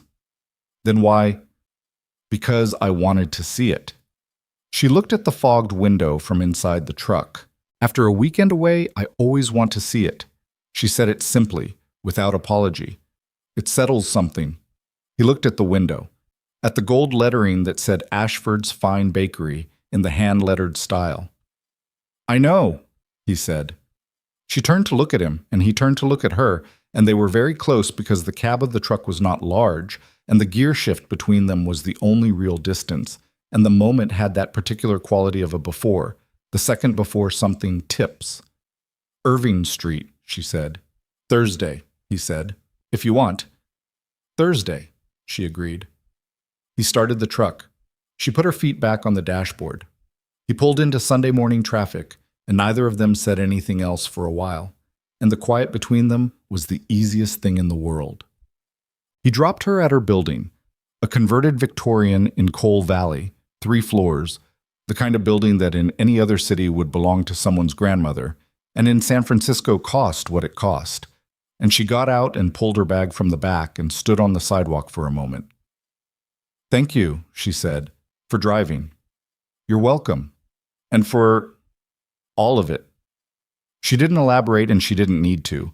For the rehearsal dinner and the dancing and the bench by the vineyard at 1 a.m, and the things said and unsaid in the moment outside the bakery just now. All of it. Thank you for asking me, he said. She hitched her bag on her shoulder, looked at him through the open window of the truck. She was going to say something. He could see her deciding what it was, and then she didn't say it. She just nodded once, smiled, small and real. Thursday, she said. Thursday, he said. He watched her go up the front steps. She didn't look back, which he expected. She wasn't a look-back person, generally. She moved forward. He pulled away from the curb and drove the 7 minutes to his own street and parked in his usual spot and sat in the truck for a moment with the engine off. The Sunday street was quiet. Someone's dog was being walked on the opposite sidewalk. 2 houses down, a sprinkler was going despite the fact that it was October, and this was the outer Richmond where you didn't need to water anything. Nathan Cross sat in his truck and felt the full weight and presence of what the weekend had been, and he thought about Thursday, and then he got out of the truck because Lily was going to be home in 2 hours and he needed to clean up the shop and start thinking about dinner. He was halfway to the front door when his phone buzzed. A text from Victoria. The Thai place closes at 10. Reservation at 7:30 works? He stood on his front step and typed back, works. 3 dots. Then, Lily's with your neighbor? I'll arrange it. A pause. Then, good. And then, after another moment, a second message. For the record. It was never about the pastries for me either. He stood on the front step in the October morning and read it twice. Then he put his phone in his pocket and went inside to clean up the shop. And he was still thinking about it when he picked up the sander, and still thinking about it an hour later when Lily came home and immediately started asking about the wedding, and whether he danced with Victoria. Yes, he said. Lily looked at him with the particular attention of a 6-year-old who can tell when an adult answer contains more than it's saying. And, she said. And nothing. We danced. Was she a good dancer? She was. Were you a good dancer? I was adequate. Lily considered this verdict. Did you step on her foot? Once. She stepped on mine too. That means you're even. Lily climbed up on the workbench stool, which she was not supposed to do and which Nathan was too tired to enforce today. Are you going to see her again? Thursday. Why Thursday? We're going to dinner. A pause. At the bakery? No. A restaurant. Lily processed this. The stool swiveled slightly. That's different, she said. I know, Nathan said. Good different or bad different? He picked up the sanding block. The bookcase had been waiting all weekend, oak boards patient and undemanding in the way that wood always was. Good, he said. Definitely good. Lily nodded with the gravity of someone ratifying a decision. Then, can I have a snack? There's fruit on the counter. I want something good. Fruit is good. Daddy. There might be crackers, he said. Top shelf. She hopped off the stool and went inside, and Nathan turned back to the bookcase and ran his hand along the grain of the oak, checking it the way he always did before starting, making sure of the surface, making sure of what he was working with. The wood was solid. The grain was clean. He picked up the sander and got back to work. Thursday came the way important days sometimes do, quietly, without announcement, looking exactly like any other day, until it didn't. Nathan dropped Lily at school at 8:15, took the long way back past the park because the morning was clear and he had time, and then spent the rest of the day in the workshop trying to concentrate on the bookcase. The oak was not cooperating, or he wasn't, depending on how you looked at it. He made 2 measurements twice because he didn't trust the first ones, which was not like him. He broke for lunch at noon and stood at the kitchen counter eating a sandwich and staring out the window at the neighbor's fence and thinking about nothing productive. He'd texted Victoria on Monday. She texted back from what appeared to be an airport. The reply had come at 6 in the morning and contained a background noise description of what she called a deeply hostile terminal coffee situation, confirming Thursday. That had been the extent of it. 3 days of ordinary quiet, the kind that might have felt like distance, except that it didn't, because somewhere between the vineyard bench and the truck outside the bakery, the quiet between them had changed quality. It was no longer the quiet of 2 people carefully not saying things. It was the quiet of 2 people who had said enough to hold them for a few days. He picked Lily up at 3, listened to a detailed account of a disagreement involving colored pencils that had apparently defined the entire school day, and made dinner, pasta, the simple kind, the one Lily would actually eat without a negotiation, and got her into bed by 8:30. Then he showered and changed and stood in front of his closet for longer than was reasonable. He owned 3 things that could be called nice: a charcoal button-down he'd bought for a client presentation 2 years ago, a navy sweater that Victoria had once said made him look like he was trying, and a dark jacket that had been his father's and that he wore maybe 3 times a year. He stared at all of them. He put on the charcoal button-down. The restaurant on Irving Street was narrow and warmly lit, and smelled like lemongrass and something charred and good. Nathan got there at 7:20 and stood outside for a moment looking at the menu board in the window. He'd walked past it probably a dozen times. It looked exactly like what it was, a neighborhood place that took food seriously and didn't make a production of it. Victoria arrived at 7:28. He saw her coming down the block before she saw him. She was in a coat he hadn't seen before, dark green, moving with the particular purposefulness of someone whose default walking speed was set slightly higher than everyone else's. She saw him outside and her pace didn't change, but something in her expression did, a small softening, quickly contained. "You're early," she said. "So are you." "I'm never early." "You're 2 minutes early." She looked at her phone, frowned slightly. "I miscalculated the walk." "Sure." She gave him the look. He held the door open. She went inside. They were given a table near the back, small and slightly too close to the kitchen pass, which meant they could hear the cooks, but also meant they were away from the street noise and the cluster of tables near the front, where a birthday party was materializing with balloons and increasing volume. Victoria looked at the menu for 30 seconds and then set it down with the decisive confidence of someone who does not require more time. Nathan kept his open. "What are you thinking?" she asked. "I don't know yet." "The duck larb is good. I can tell from the description." "You can tell from the description?" "The ingredients, the balance. If they're using fish sauce and toasted rice powder and fresh herbs, they know what they're doing." She turned her water glass. "The pad see ew will probably be fine, but it's not why you come here." "How are you like this about food?" "I've been in the food industry for 6 years." "You run a bakery." "I run 7 businesses, Nathan. One of them happens to involve baked goods." She said it without heat, just fact. "But yes, the bakery is where I pay attention." He lowered the menu. "Why?" She looked at him. Not like the question was strange, like she was checking whether he wanted the real answer or the easy one. "Because it's small enough to touch," she said. "Everything else I manage at a distance. Numbers, reports, projections. I trust people to execute and I review outcomes. The bakery?" She paused. "I can put my hands in it. I know when the dough is right. I can taste whether something is off before the numbers tell me." She picked up her water glass. "It's the only part of my work life where I trust my senses more than the data." "That's why you went back on Sunday," he said, "after the wedding." "Yes." "Not because of Marcus's delivery schedule." Marcus did have a question about the delivery schedule. "But that's not why you went back." She looked at him steadily. "No, that's not why." The waiter came and she ordered the duck larb and a green papaya salad, and Nathan ordered the duck larb because it had been made to sound unignorable, and they got a pot of jasmine tea and a beer singa that the waiter seemed to approve of. "How was Chicago?" he asked. "Chicago was Chicago." She leaned back slightly. "Cold, efficient. The acquisition team is good. Better than I expected, actually. There are 2 people in their operations division who I'd want to keep regardless of whether we move forward." "Are you going to move forward?" "Probably. The CEO is someone I'll need to manage carefully. He built the thing from scratch, and he's going to struggle with not being in charge anymore, which is a very human response and also a real operational problem." She turned the teacup on the table. "I've been thinking about how to structure the transition so he feels like he still has authorship of what he built. Can you do that honestly?"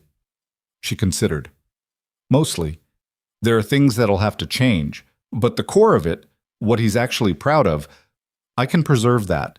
She paused. "It's like, if someone bought your shop, you'd want them to understand what the furniture is actually for, not just the revenue it generates." He thought about that. "I'd want them to know that some of those pieces took months, that the time went into them for a reason." "Exactly."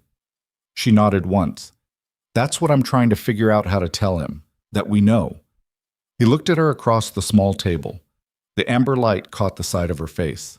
She was talking about a business acquisition in Chicago, and she was also, without quite saying so, telling him something about how she moved through the world, carefully, with attention to what things cost people, even when she was the one with leverage. He'd watched her do this for 3 years in the bakery. The attention she gave things, the care that didn't perform itself. What? She said, catching his look. Nothing, he said. You have the face. What face? The one where you're thinking something and deciding not to say it. I was just listening. Nathan.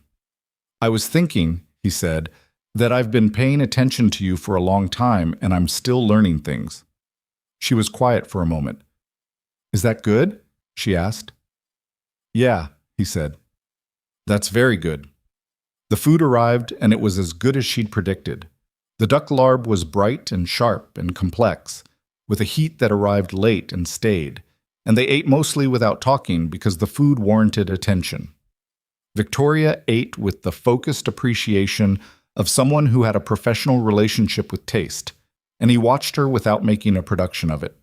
Halfway through, she stole a piece of the green papaya salad off the serving dish, and he moved the dish closer to the center of the table without being asked, and she said, "Thank you." And he said, "I know how you eat." And she pointed her fork at him and said, "That's unsettling." And he said, 3 years. And she laughed. This was what it was, Nathan thought. This ordinary back and forth over food in a small restaurant on Irving Street, this was what 3 years had built. The shorthand. The way they fit. "Can I ask you something?" he said. "Yes." "The bakery.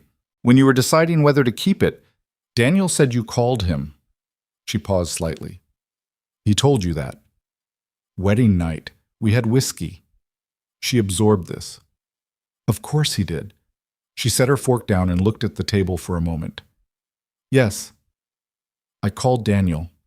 I was doing the cost-benefit analysis, and the bakery kept coming out wrong. It cost more than it made if you counted my hours correctly. The property value was high enough that I could have sold the lease and come out ahead." She picked up her tea. "I sat with that for about a week." "What made you keep it?" "A few things." She turned the cup. "Daniel told me that the things that don't make financial sense are usually doing something else for you, and that before I cut it, I should figure out what that was." "Was he right?" "Daniel is annoyingly right about people things." She looked up. "The bakery was the first thing I ever built that was completely mine. Not inherited, not funded by someone else's confidence in me. I took a lease on a failing sandwich shop with money I'd saved for 3 years, and I renovated it myself. Not by hand, I hired people, but every decision was mine. And I built something that worked." She paused.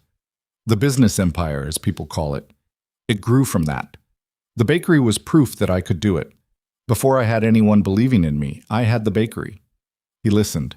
"And then," she said, "a man started coming in every morning, and it became something else too." The table was quiet. "You kept it because of me?" he said. "I kept it because of what it was to me," she said carefully. "But you were part of that picture by then. I won't pretend you weren't." She met his eyes. "I called Daniel, and he said figure out what it's doing for you. And when I thought about it honestly, one of the things it was doing was giving me somewhere to be that I—" She stopped, looked for the right word. "Where I felt like a regular person, not the business, not the profile. Just someone who knew how to make things and cared about it." She paused. "You were part of that." He didn't say anything for a moment. He was thinking about what it cost her to say that, what it cost someone who'd spent 6 years building a version of herself that didn't need anything from anyone to sit across a small table on Irving Street and say, "You were part of it." "I should have said something sooner," he said. 3 years is a long time to not say a thing." "We both didn't say it," she said. "I know, but I'm the one—" He paused, tried to be accurate. "I had more certainty about what I felt than I admitted to myself. I think I was waiting for you to make it safe." She looked at him. "That's honest. It's not entirely flattering." "No, but I was doing the same thing, so—" She picked up her fork again. "We wasted the same amount of time. It evens out." "Does it bother you? The time?" She thought about it, not deflecting, actually sitting with the question. "Sometimes," she said. "And then I think about the fact that we've had 3 years of the thing that built all of this. The mornings, the routine, the fact that I know you, really know you, before anything else. And that seems worth the wait." She looked at the table. "Most relationships don't start there. Most people are still performing at 3 years." We've never performed for each other. No, she said. We haven't. He refilled her tea without being asked. She noticed and didn't comment, which was its own kind of language. The birthday party at the front of the restaurant had reached the singing phase. It was enthusiastic and slightly off-key, and the table near them looked pained. Victoria watched it for a moment with an expression of genuine amusement. Lily would love that, she said. Lily would be in the middle of it inside of 30 seconds. She'd be leading it by 45. By a minute, she'd have reorganized it and be directing the harmonies. Victoria grinned. She's not wrong about the cinnamon roll sugar, by the way. Marcus adjusted the recipe, and they're better. Don't tell her that. She'll develop a consulting business. She might already be developing one. She told me last week that the almond croissant needed more crunch and asked me why I didn't toast the almonds longer. Nathan set down his beer. She's 6. She's correct. I started toasting them longer. Victoria said it simply, without apparent irony. He stared at her. What? She said. You changed your recipe based on the feedback of a 6-year-old. I changed my recipe because the feedback was valid. Victoria. The almonds are better now. You can try one tomorrow and tell me I'm wrong. He shook his head slowly. She watched him with that corner-of-the-mouth expression. You let her run the kitchen, he said. I let good notes be good notes regardless of the source. That's just basic quality control. She's going to find out, and it's going to be catastrophic for everyone's ego except hers. Her ego can handle it. Victoria picked up the last of the duck larb. She gets that from her father. He looked at her. She kept eating, expression neutral, but her eyes had that quiet brightness. He said nothing. Just finished his beer. The waiter cleared their plates and asked about dessert, and they both said no at the same time, and then looked at each other, and Nathan said, We could get one thing. And Victoria said, Mango sticky rice. And Nathan told the waiter, and the waiter went away satisfied. The mango sticky rice came, and it was good. Simple, as it should be. The rice properly sticky and the coconut cream not over-sweetened. And they shared it across the table with 1 spoon each, because the table was small enough to make 2 spoons a formality. What did you tell your neighbor? Victoria asked. About tonight. That I had dinner plans. That's it? That's it. Not that you were going out with me? I told her I had dinner plans, and she said great, and that was the end of the conversation. He looked at her. Why? Victoria turned her spoon. I called Daniel on Tuesday to tell him about the Thai place. Nathan waited. He said, and I'm quoting, "It took you long enough." She pressed her lips together. And then he asked if Nathan knew how you felt about him, and I said we'd talked, and he said... She paused. What did he say? He said, Vicky, that man has been in love with you since at least year 2, maybe year 1. I could see it from a single dinner conversation. She looked at her spoon. Then he said I owed him $50. Nathan went still. He bet on us. He bet Clara. Apparently Clara thought it would take longer. Victoria glanced up. You're not bothered? I'm bothered that he won money.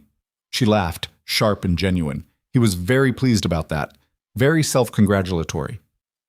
What did you tell him? I told him to enjoy his $50. She paused. And that he wasn't wrong. The restaurant moved around them. The birthday table was paying their check. The kitchen sounds had settled into the quieter rhythm of a later hour. Year 1, Nathan said. That's what he said. He was wrong about the timeline. What's the right timeline? Nathan turned his beer glass. I don't know exactly. There wasn't a moment. It was more like... He looked for the right way to say it. It was like the grain in the wood. You're working and you're not thinking about it, and then you sand it back and there it is. It was already there. Victoria looked at him. The restaurant light was warm and her expression was completely open. No armor, no management, just her. That's the least sentimental romantic thing anyone has ever said to me, she said. Is that bad? No. She shook her head. It's completely you, and no, it's not bad. They paid the check. A brief, familiar disagreement that she won on the grounds that she'd made the reservation, which Nathan noted was thin logic, and she confirmed was indeed thin logic and paid anyway. And walked out into the Irving Street night. The fog had come back in while they were eating, the particular thick, damp fog that the Sunset District specialized in. The streetlights were haloed, the restaurant sounds faded behind them. They walked north. No particular plan.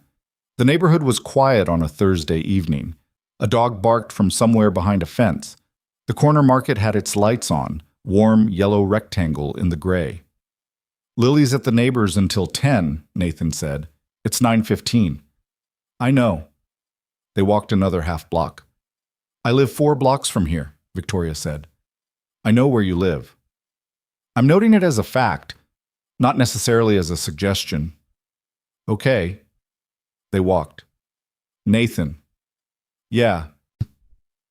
"I'm not good at this part," she said. She moved her hand slightly. "Beginning of things. I tend to analyze them to death or move too fast in the wrong direction. I don't have a reliable middle speed." "What are you doing right now?" She considered. "Walking. That seems like a reasonable speed." She looked at him sideways. He kept walking. She matched his pace. "I'm not going to hurt you," he said, quietly, without making it heavy, just putting it down. "I know that's not a guarantee anyone can actually make. I know it doesn't mean things can't go wrong, but it's not something I'm capable of treating casually. You know that." "I know," she said. "Then what are you actually worried about?" She was quiet for a moment. A car passed. The fog moved. "Being this much," she said finally. He glanced at her. "What does that mean?" "My life is complicated. I have demands on my time and my attention that don't go away. I travel. I have bad weeks where I disappear into work for 4 days and surface barely functional. I'm not always easy to reach, literally or otherwise. I've been told by more than one person that loving me is—" She paused, chose the word carefully. "Work." "Lily is work," he said. She blinked. "Raising a kid is the hardest thing I've done.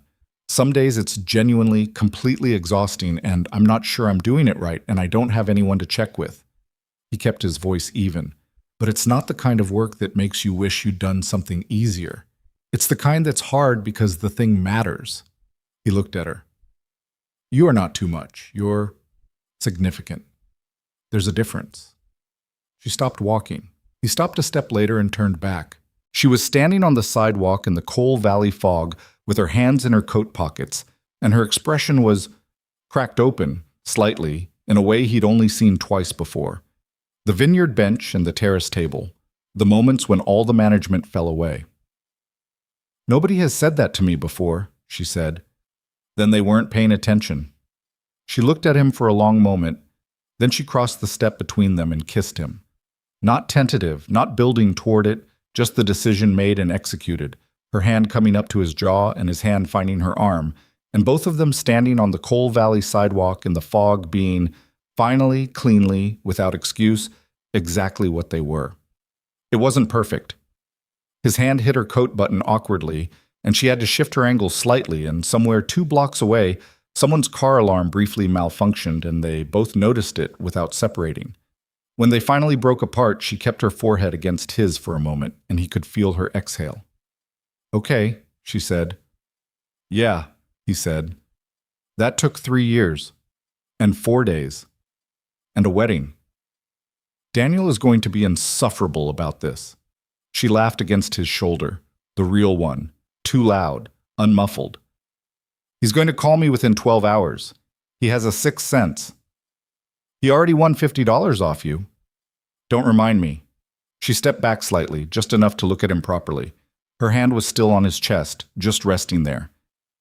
"What happens now?" "You walk 4 blocks home, and I go pick up my daughter." "I meant generally." "I know what you meant." He covered her hand with his. "Thursday dinner, Saturday morning bakery. But different now. We figure the rest out." "That's not a plan." "It's a start." She considered this with the expression of someone accustomed to 5-year projections being asked to work with a start. "Okay," she said again, like the word was settling into something new. He walked her to her building because it was 4 blocks, and the fog was thick, and he wanted to. She didn't argue.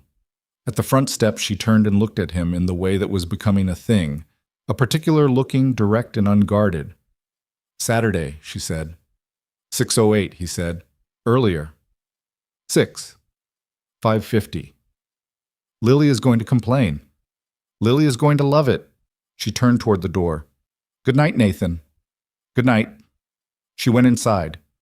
He stood on the sidewalk until the light in the second floor came on. He'd been there enough times to know which window was hers, and then he turned and walked back through the Coal Valley fog toward his truck. He picked up Lily at 9:53, 7 minutes before the neighbor's stated limit, and Lily was already in her pajamas and significantly more awake than 9:53 warranted. How was dinner? She demanded. Good. What did you eat? Thai food. Did Victoria like it? He buckled her into the back seat. She did. Did she say the duck was good, or just okay? She said it was good. Lily absorbed this. She was quiet for approximately 1 full minute, which was unusual and suggested active processing. Daddy? She said as he pulled onto the street. Yeah. Did you kiss her? He kept his eyes on the road.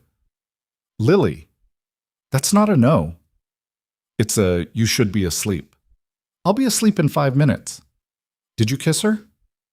He said nothing.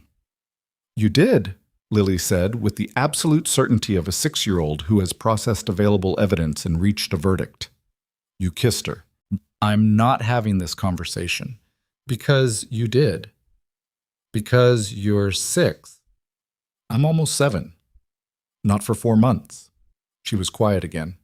He turned onto their street, parked, got out and opened the back door, and she held her arms up to be carried because she always did when she was tired and performing being awake. And he lifted her, and she settled against his shoulder the way she had since she was small enough to fit in the crook of his arm. I like Victoria, she said into his collar. I know you do. And she likes you. We're friends. Daddy. She leaned back to look at him with sleepy, total exasperation. You kissed her. He carried her up the front steps, unlocked the door, carried her inside and down the hall to her room without turning on the bright light, just the small lamp on her nightstand. He settled her into bed and pulled the blanket up, and she was already more than halfway down, the false energy collapsing now that she was horizontal. He sat on the edge of the bed the way he did every night. The stegosaurus on her pajama knee was nearly invisible in the low light. She makes you different, Lily said very quietly, eyes mostly closed. Different how? Happier. A pause. Like less thinking. He looked at his daughter, 6 years old, and she had absolutely no idea what she'd just said, or maybe she did, because Lily had always been perceptive in ways that came from somewhere she hadn't consciously developed. Get some sleep, he said. Will she come Saturday? Yes. Will she have the blueberry ones? She always has the blueberry ones. Lily's eyes closed fully. Good, she said, already mostly under. I'm going to tell her the almonds are better now. She already knows. But Lily was asleep. Nathan sat on the edge of the bed for a moment longer. The lamp made a small yellow world of the nightstand and the blanket and his daughter's face, completely still now, the particular vulnerable stillness of a sleeping child. He thought about what she'd said. Less thinking. He'd been thinking for 3 years, working at the problem without calling it a problem, sanding around the grain without looking at it. The relief he'd felt when Elena left, the version of himself he'd built in the space after, capable, self-sufficient, comfortable with the life he'd made. He told himself he was fine, and mostly he was. He told himself the morning routine was just a routine, and mostly he'd believed it. And then a weekend in Sonoma had taken 3 years of careful structure and made it transparent, showed the thing that had been built underneath without him fully noticing, and the thing was solid. The thing was real. He was not generally a person who got things wrong about himself. This one he'd gotten wrong. He turned off the lamp and went down the hall to the kitchen and made himself a cup of tea he didn't need, and stood at the kitchen window looking out at the backyard, which in the October fog was just a dark square with the vague outlines of the fence and the old plum tree that didn't produce anything anymore but that he hadn't removed because Lily had named it. His phone buzzed on the counter. He picked it up. Daniel, he thought automatically. It was Victoria. She already knows. And then, good. Get some sleep. He read it twice, looked up at the backyard. She'd sent it 2 minutes after he'd sent his message, which meant she'd been awake, phone in hand, which meant the evening was still going in her too. He typed back, "You're going to let this city think about things?" 30 seconds. Then, "I contain multitudes. Good night, Nathan." He smiled at the phone, put it face down on the counter, drank the tea, washed the cup, turned out the kitchen light. The house was quiet in the particular way houses are when children are sleeping and the day has closed and everything that needed to happen has happened. Not an easy quiet or a comfortable one. More like the quiet of something that has been said, something real and irreversible, out loud in the world. He'd carried that thing in his chest for 3 years, the weight of almost saying, the particular discipline of the unspoken. It was different now, still complicated, still everything that reality was, a daughter who needed him, a woman whose life ran at a different scale than his, a beginning without a map. All of that was still true and would require navigation, would require the patient, deliberate kind of work he gave to things that mattered. But the weight was different. He went to bed. Across Coal Valley, 4 blocks from the Irving Street restaurant where the duck larb had been as good as promised, a light went out in a second-floor window, and neither of them, for the first time in 3 years, spent the night working to keep a careful distance from the truth. The week between Thursday and the following Saturday was not a movie montage. There was no orchestrated series of romantic moments set to a song that fit too perfectly. What there was, a text from Victoria on Friday morning saying the board call had run 2 hours over and she had the energy of someone who had been talked at for 120 minutes, and could he please recommend something good to listen to on the drive home? Nathan sent her 3 options. She picked none of them and sent him back a podcast about the history of concrete that she'd been saving with the note, "This is genuinely interesting, don't argue." He listened to 40 minutes of it and texted back, "You're right, this is genuinely interesting." She replied, "I know." A 30-second exchange that meant nothing except that they were the same 2 people they'd always been, just without the layer of pretend. Saturday morning at 5:50, Nathan's alarm went off. He was already awake. He got Lily up, which required the particular technique of morning extraction he'd developed over 6 years, a combination of light, noise, and the strategic mention of scones. And they drove to Clement Street in the early dark, and he parked, and they walked to the bakery with the frost still on the car roofs, and Lily holding his hand the way she still did when she was half asleep and operating on instinct. The lights in the bakery were on. Victoria was behind the counter when they came in. She looked up when the bell rang and her expression did the thing, that small softening that wasn't a performance, and Lily, who had been barely vertical for the preceding 20 minutes, came fully awake. "The almonds are crunchier," Lily announced before she'd gotten 3 steps inside. "Good morning to you too," Victoria said. "I told you to toast them longer." "You did. Are they better?" "Come taste and tell me."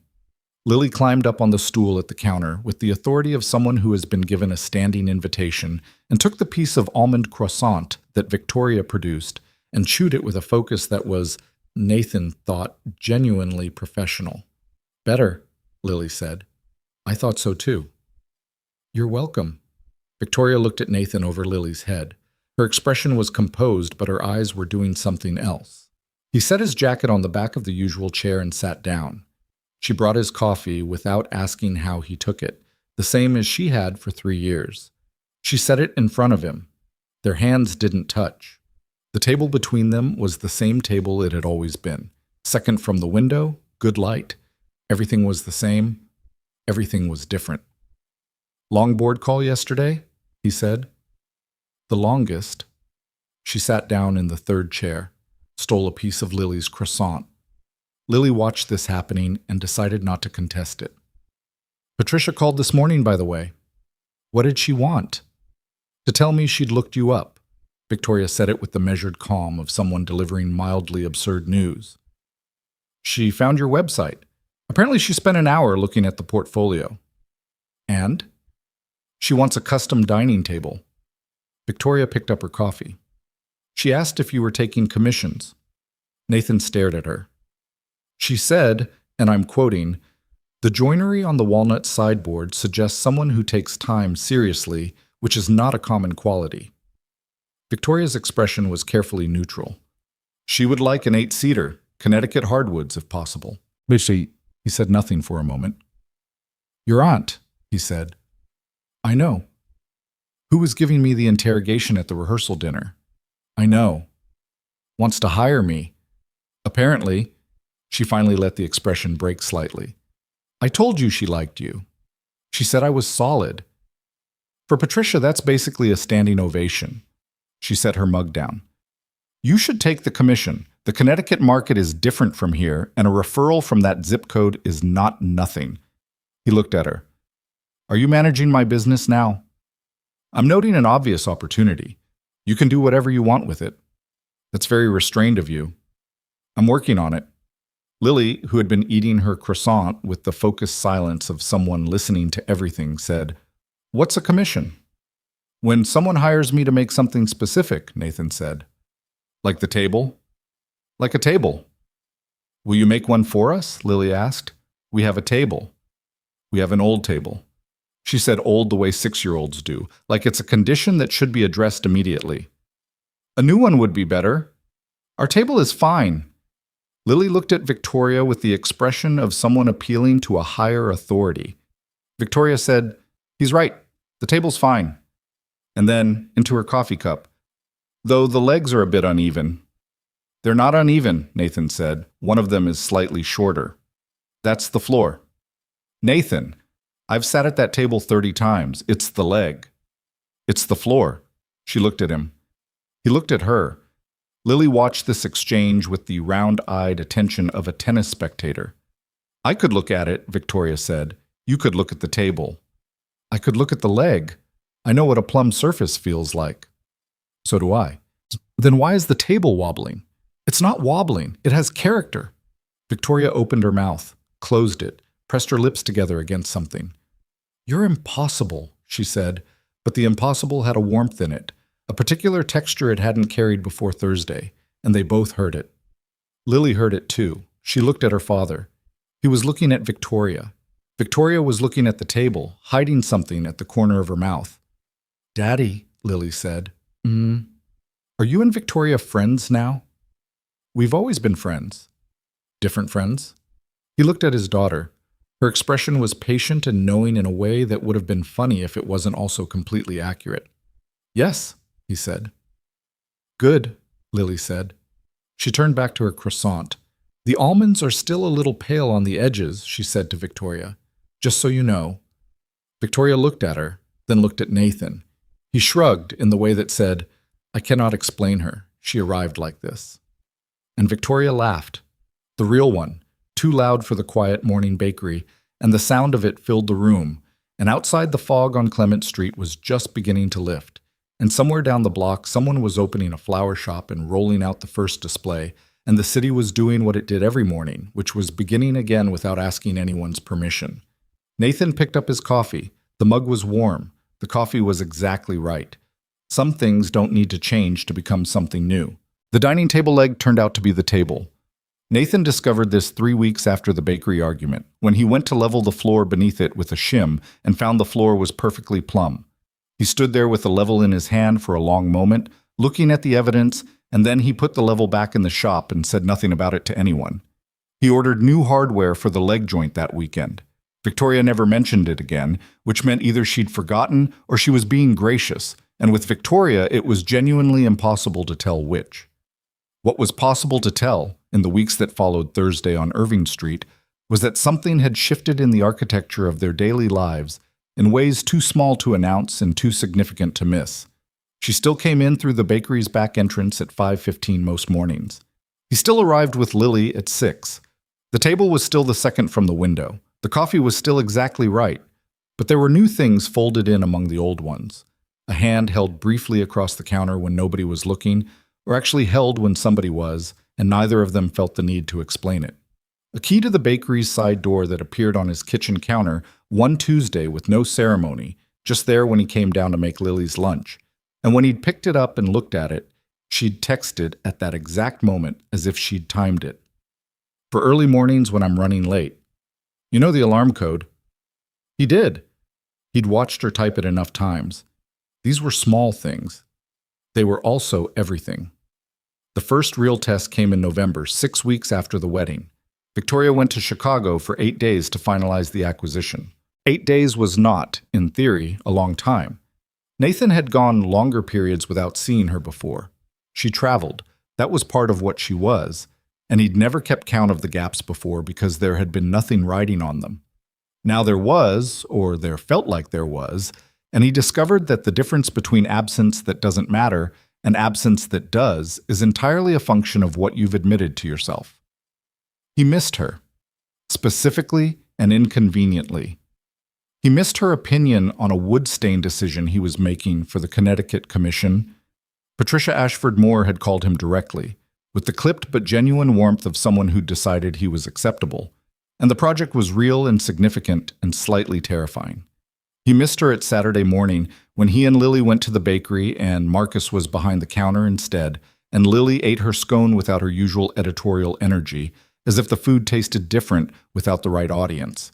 He missed her at odd times. Standing in the lumber yard on a Wednesday, running his hand along a plank of white oak, he had the thought, she'd ask why this one and not that one.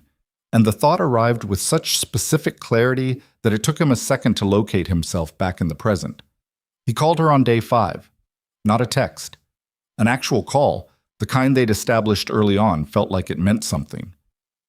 She picked up on the second ring from what sounded like a hotel room, and her voice had the particular flatness of someone who had been in back-to-back meetings for 5 days and was running on efficiency fumes. "Hey," she said. "Hey. Bad time?" "No, I was just sitting here." A pause. "I ordered room service 40 minutes ago, and it hasn't come, and I'm thinking about whether I have the energy to call down about it." Call down. It feels like a lot. "Victoria, call down about your food." "I know, I will. I'm just..." She exhaled. "How's the Connecticut project?"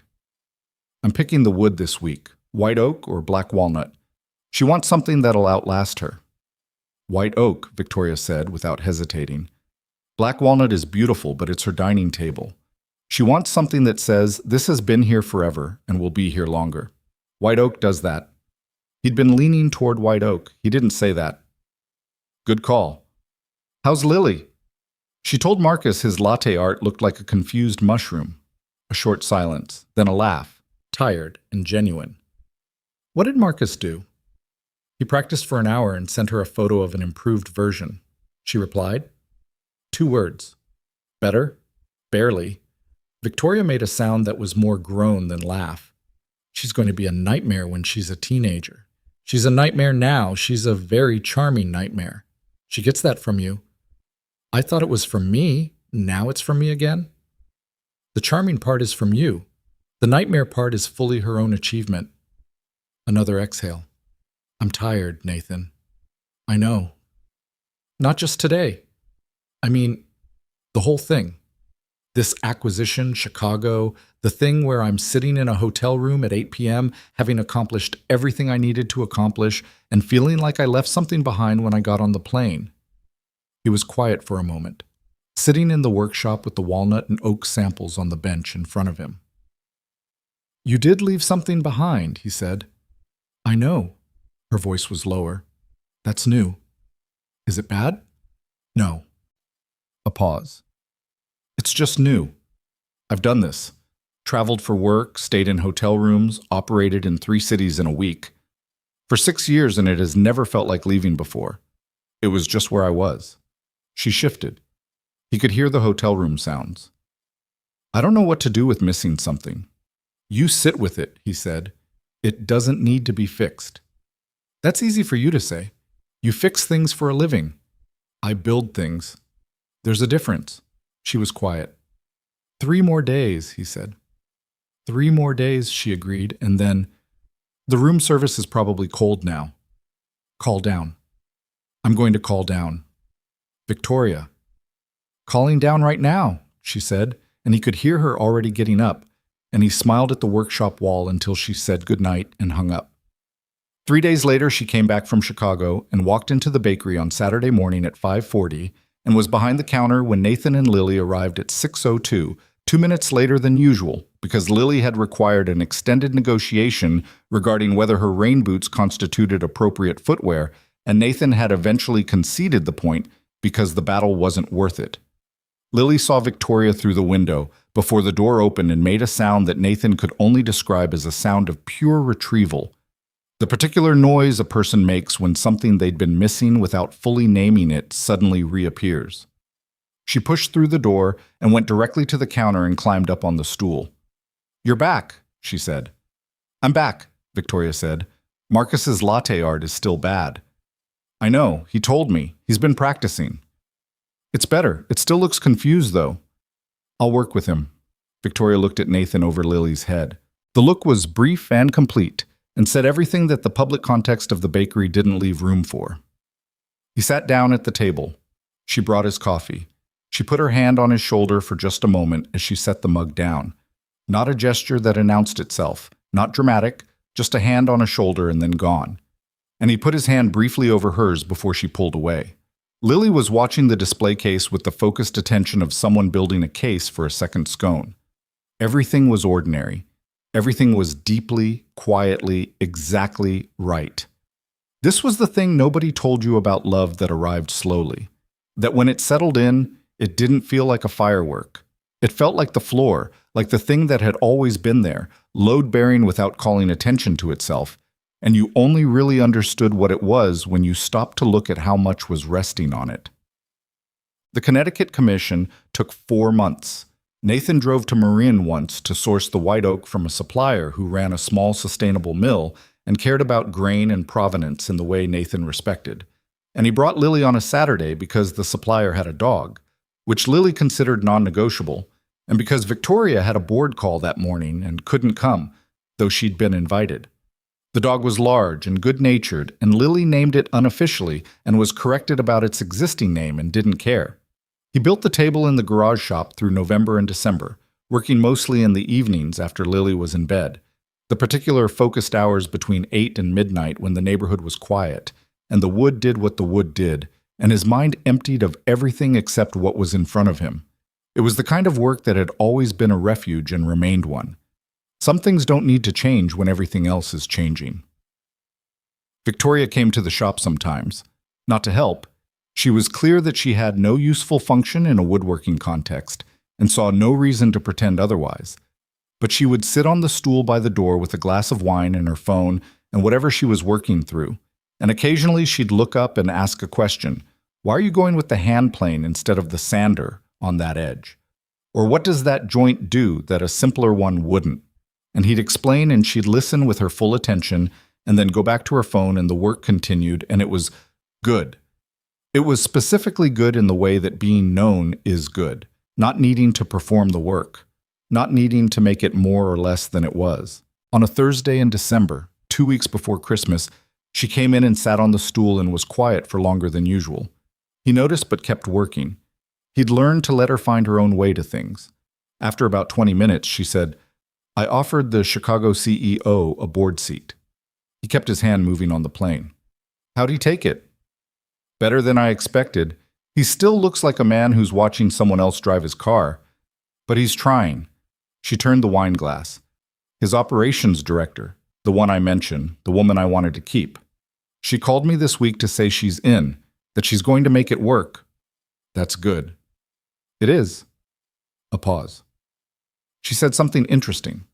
She said the reason she was staying was because she could tell I knew what they'd built was worth something, that I wasn't just buying a revenue stream. He stopped the plane, looked at the surface. "You told me something like that," he said, "at dinner, about the acquisition." "I know. I've been thinking about it since." She looked at her glass. "I've spent 6 years building things and buying things, and I've always thought of them as separate skills. But maybe they're the same thing. Maybe buying something well is just building something that's already there, recognizing the structure and choosing to be responsible for it." He ran his hand along the planed edge. The grain was opening up the way he'd hoped. "That's what a good table does," he said. "The structure does its job so quietly that nobody thinks about it. They just eat dinner." She looked at him. "Unintentional," he said. "I know." the corner of her mouth. But apt. He picked up the plane again. I'm cutting the Chicago trips to twice a month after January, she said. The team is strong enough. I've been going more than necessary because of the transition and because… She paused. Because that's what I do when I'm uncomfortable. I work. I show up in person. I control variables. Are you uncomfortable now? Less. She looked at the shop, the organized mess of it, the tools and shavings, and the table emerging from the oak. Significantly less. He nodded. I told my assistant to block Saturday mornings, she said, on the calendar, permanently. He looked at her. She asked if it was a recurring appointment, Victoria said. I said yes. She asked with whom. She picked up her wine. I said, family. The words sat in the shop between them, not fragile, just present. He set down the plane and walked over and kissed her, briefly, the way people who are comfortable together do it, not building toward something just because the moment called for it. She put a hand on his chest. Let it rest there. The table looks good, she said. It's not done. It looks good anyway. He went back to the wood. She went back to her phone. The shop was warm and the night was cold outside, and somewhere in the house, Lily was asleep with the Stegosaurus pajamas and the lamp on its lowest setting because she still liked a little light, and Nathan had never made her turn it off. Christmas that year was the first one that didn't require Nathan to construct elaborate alternative plans. Lily's mother called on Christmas Eve, which she did every year, and they spoke for 20 minutes with the careful, cordial distance of two people who had been through something together and emerged on the other side of it mostly okay. Elena was in Portland now, remarried, a new baby on the way. Lily knew her mother existed and loved her in the abstract, theoretical way of a child who has always had enough love close at hand not to feel the gap of what was missing. Nathan didn't know if that was something to be grateful for or something to mourn, and had mostly made peace with not knowing. Victoria came for Christmas morning. This had required a conversation, the week before, that Nathan had started and felt slightly awkward about, and that Victoria had handled with her usual directness. Tell me what Lily expects. Tell me what the morning looks like. I'll fit. You don't have to fit, he'd said. I know I don't have to. I want to. There's a difference. She'd said it simply. What does she expect? Stockings first, then breakfast. She likes waffles, the real ones, not frozen. Then presents. She'll have opinions about the order in which they're opened. Of course she will. Victoria had been quiet for a moment. I got her something. I want to make sure it's… What did you get her? A book about pastry technique. He'd stared. It's the junior version, Victoria had said. It's written for kids, but it's real technique, not dumbed down. She's been asking questions about how things work, and I thought… She'd paused. Is that strange? I can get her something else. No, Nathan had said. No, that's exactly right. That is exactly the right thing. And so Victoria had been at the door at 7:45 Christmas morning with a bag and a coffee from a place that was open on holidays that she'd driven 20 minutes for because Nathan's machine was, in her professional assessment, inadequate, a point of ongoing contention that they'd established would probably never be resolved.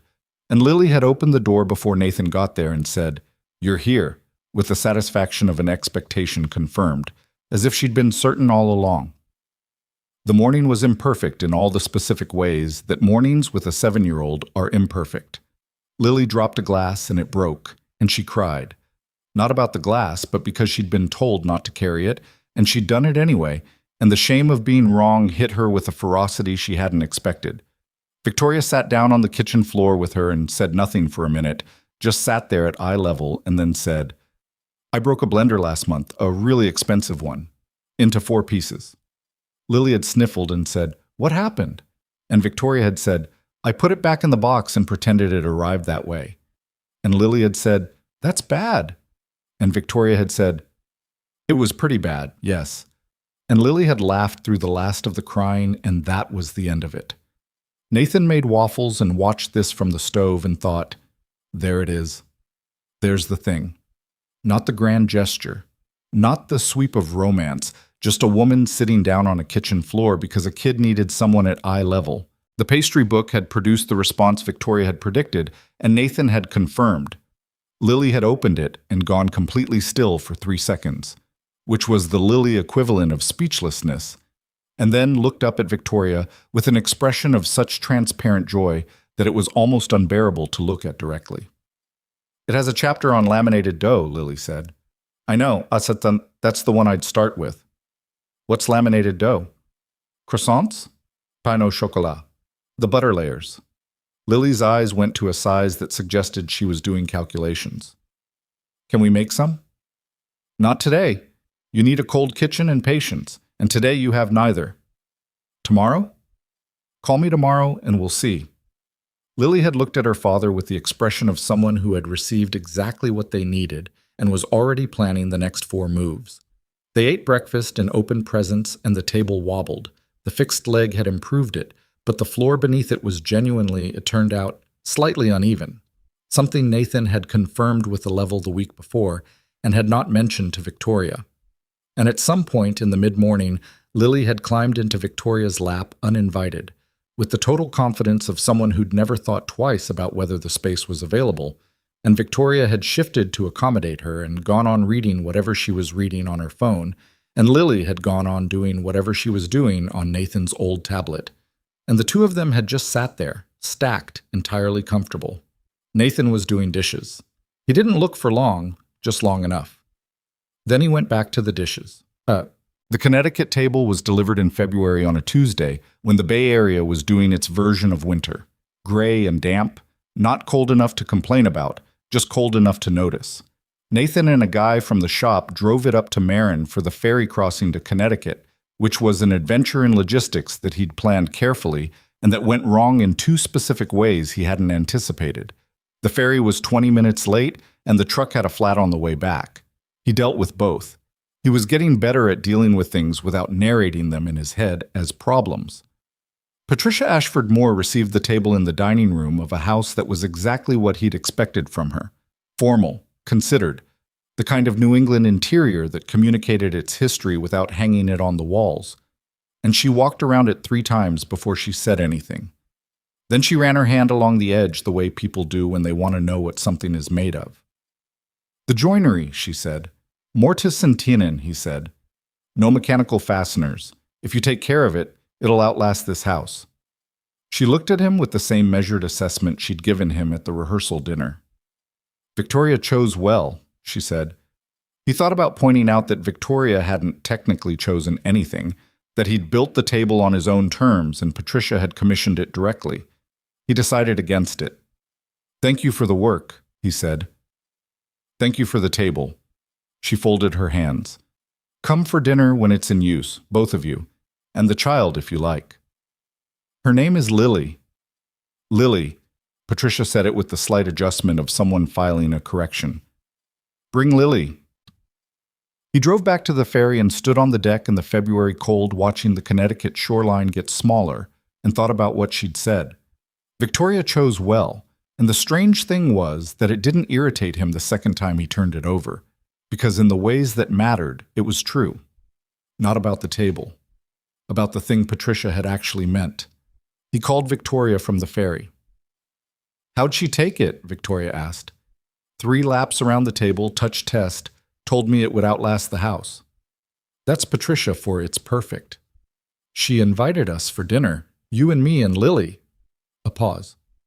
She said Lily? I told her Lily's name. She actually...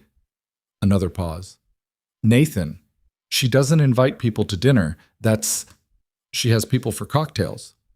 Dinner is family. He leaned on the deck railing. The water was gray and choppy. Should I have said no? He said. No. Her voice had something in it he couldn't quite name. No, you should absolutely say yes. A beat. She's decided you're family. I've only met her once. Patricia makes up her mind fast and she doesn't change it. Once you're in, you're in. Another pause. She's going to be a lot. I can handle a lot. You have no idea. Victoria, I handle you. Silence. Then the real laugh, sudden and unguarded, coming through the phone across however many miles of February Atlantic. I'm choosing to take that as a compliment, she said. It was one. The ferry moved. The Connecticut coast was a gray line and then gone. I'll be at the bakery tomorrow, she said. I'll be there at 6, 5:50. I know, he said. I'm always there at 5:50 now. He could hear her smile. That was new, being able to hear it through a phone without seeing her face. Good, she said. Spring came to San Francisco the way it always did. Not with warmth so much as a particular quality of light. The angle changing. The mornings arriving earlier. The fog burning off by 10 instead of noon.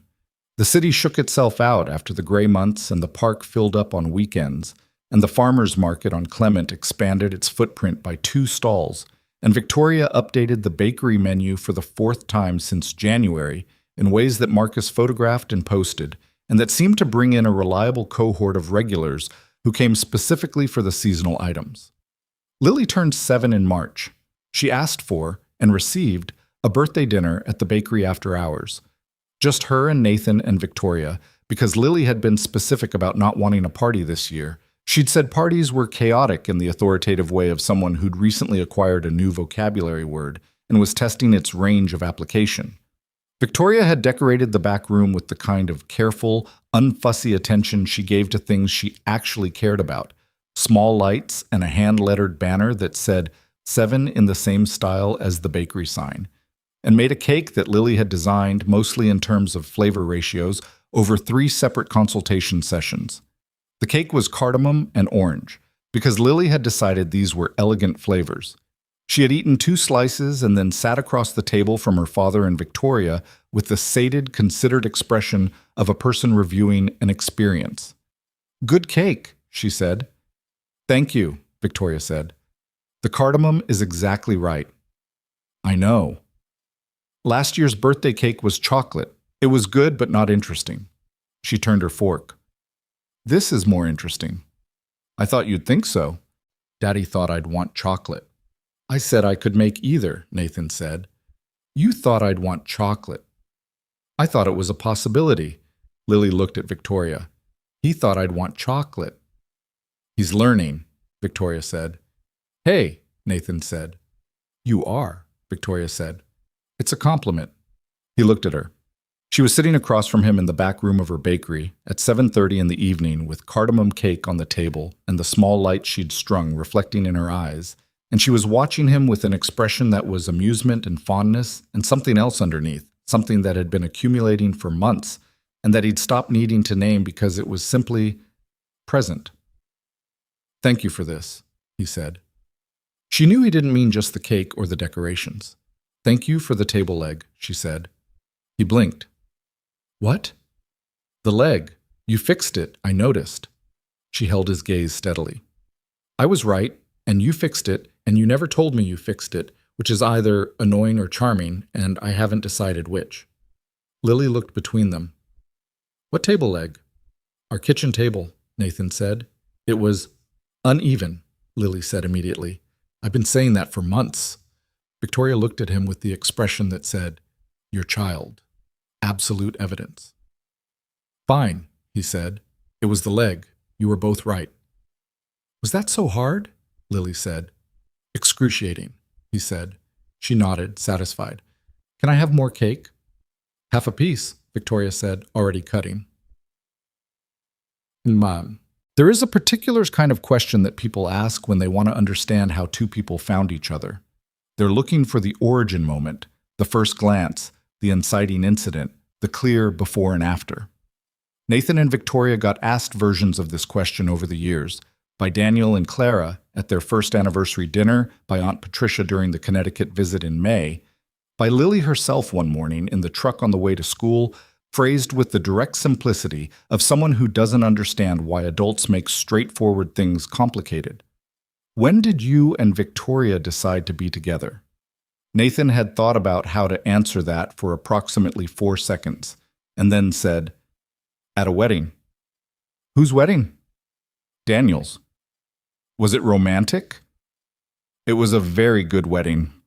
Lily had considered this. "Did you dance?" "Yes." "And then you decided?" Something like that. She'd looked out the window at the passing street. I would have told you sooner, she said. If you'd asked me. What would you have told me? That she was already family. She'd said it simply, in the same tone she used for facts about dinosaurs and pastry technique and the correct amount of sugar on a cinnamon roll. Just true. Obviously true. The kind of thing that didn't require commentary. He'd driven the rest of the way to school without saying anything. He'd sat in the truck after dropping her off for a full minute. Then he'd driven to Clement Street. Victoria had looked up when he came in, not at 6, not at 5:50, but at 8:45 on a Tuesday, completely unannounced, when the bakery was in its mid-morning rhythm, and Marcus was handling the counter and she was in the back going over something on her laptop. "You're late," she said, which was what she always said when he came in at an unusual hour. "I need to tell you something," he said. She looked up fully. Something in his face made her close the laptop. "Lily said something this morning." "What did she say?" He sat down across from her at the small back table, looked at her directly, the way he'd learned to do because she preferred directness to anything that circled around. "She said you were already family," he said. "Before anything, before the wedding, before dinner on Irving Street, before any of it. She said she would have told me sooner if I'd asked." Victoria was very still. "She's 7, he said. "She figured it out before either of us did." A long moment. "She's been operating at a higher level than us from the start," Victoria said quietly. "Yes. The scone thing, the almond thing, the table leg thing." "She knew about the table leg?" "Apparently. She's been saying it for months." Victoria pressed her fingers briefly to her forehead, a gesture he recognized, the one she made when something had been more obvious than she'd given it credit for. "What do you want to tell me?" she said. "Specifically." He looked at her. This woman who had kept a bakery for reasons that weren't entirely financial and had sat on a kitchen floor on Christmas morning and had called him from a hotel room in Chicago to say she didn't know what to do with missing something, who stole pieces of scones and called it quality control and had never once in 3 years of 6 a.m. mornings made him feel like he needed to be larger than he was. "That I'm not interested in slow anymore," he said. "We spent 3 years being careful and I understand why, and I'm not sorry for it. But I know what I want, and it's been sitting in front of me long enough." She held his gaze. "I want this to be what it is," he said. "Not a thing we're still figuring out. Something we've decided." "Are you asking me something?" "I'm telling you something. You can ask me something if you want." The corner of her mouth moved. "You're very annoying." "I've been told. By me. Repeatedly. And yet." She looked at him for a long moment across the small back table in the bakery that had started all of it, where a 6-year-old had eaten a cardamom scone and decided this was a person worth knowing, where 3 years of mornings had built something so solid neither of them had noticed it was load-bearing until they'd stopped pretending it wasn't. "And yet," she said. She reached across the table. He took her hand. Neither of them said anything else for a while because nothing else was necessary. But the question of what they were. A question that had been asked and half-answered and skirted and finally settled over the course of one wedding weekend and 4 months of slow unwinding, eventually stopped being a question at all. Not because they stopped being complicated people with complicated lives, because they didn't. Victoria still had board calls that ran 2 hours over and Chicago flights that left at 6 in the morning and weeks where Nathan could feel her disappearing into the work the way she'd warned him she would.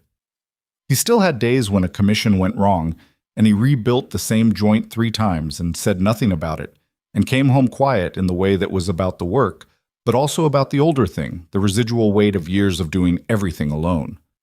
Neither of them had been fixed by finding each other. That's not how it works. You don't fix a person. You choose to be there while they work on the things that need working. What they had instead was this. Saturday mornings at 5:50. Rain or fog, or the rare clear days when the light on Clement Street came in sideways in gold. A key to a side door. A kitchen table with a slightly uneven floor beneath it that they'd both stopped mentioning. Phone calls from hotel rooms. A book about laminated dough that had been read so many times the spine was cracked. A Connecticut dining table in a house Nathan had never been to before he built the thing that would outlast it. A 7-year-old who had known before anyone that the seating arrangements were already set. These were the things they built. Not grand, not architected from ambition. Built the way good furniture is built. Slowly, from materials that were worth the time, with attention to the joints that hold under pressure. There's a kind of love that people talk about as if it arrives. Like weather, like it happens to you, and maybe some of it does. The first flutter, the pull of recognition. But the part that lasts is the part you build with your hands over ordinary mornings, in the small decisions about what you're willing to show and what you're willing to stay for. Nathan Cross knew this from wood. Every piece he'd ever made had started as a thing that didn't look like much.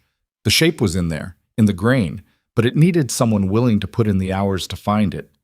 Victoria Ashford knew it from the bakery. The thing that looked simple from outside, pastry behind glass, flour and butter and heat, took practice and failure and showing up before anyone else was awake, for years, because the thing was worth the effort. They had been, in their different ways, practicing for each other. They just hadn't known the name of what they were practicing until they stopped calling it something else. On a Saturday in May, just past 6 in the morning, the bakery on Clement Street had its usual crowd of early risers. The runner who always got an espresso, the elderly couple who shared a single cinnamon roll, the man with the crossword who sat at the window table every week and had never once spoken to anyone but always seemed satisfied when he left. Nathan was at the second table from the window. Lily was on the stool at the counter, in conference with Marcus about the relative merits of the current almond croissant versus last month's version. A conversation Marcus had apparently been dreading and was now engaged in with the focused attention of someone who had learned to take his feedback from where he found it. Victoria came out from the back with a tray of something new. A seasonal tart, apricot and thyme, which she'd been testing for 2 weeks and which she set on the counter without ceremony and then cut a small piece for Nathan without asking. He tasted it. She watched him the way she watched things she actually cared about. "Well," she said. He considered honestly, not performing. "The time," he said, "just a little less." She looked at the tart. "Yeah," she said. "I thought so. One more test. It's close." "Close isn't done." "I know." He handed back the small plate. "Almost." She took it and looked at the tart, and he looked at her, and outside the window, Clement Street was doing what it always did. The produce market 2 doors down putting out its first display, a dog going past on a leash, the light changing incrementally in the way that said the morning was opening in today. And none of it was remarkable, and all of it was exactly what it should be. Lily said something from the counter that made Marcus laugh. Victoria glanced over, then back at Nathan. "Almost," she said again, and she was not talking about the tart. "Almost," he agreed, and neither was he.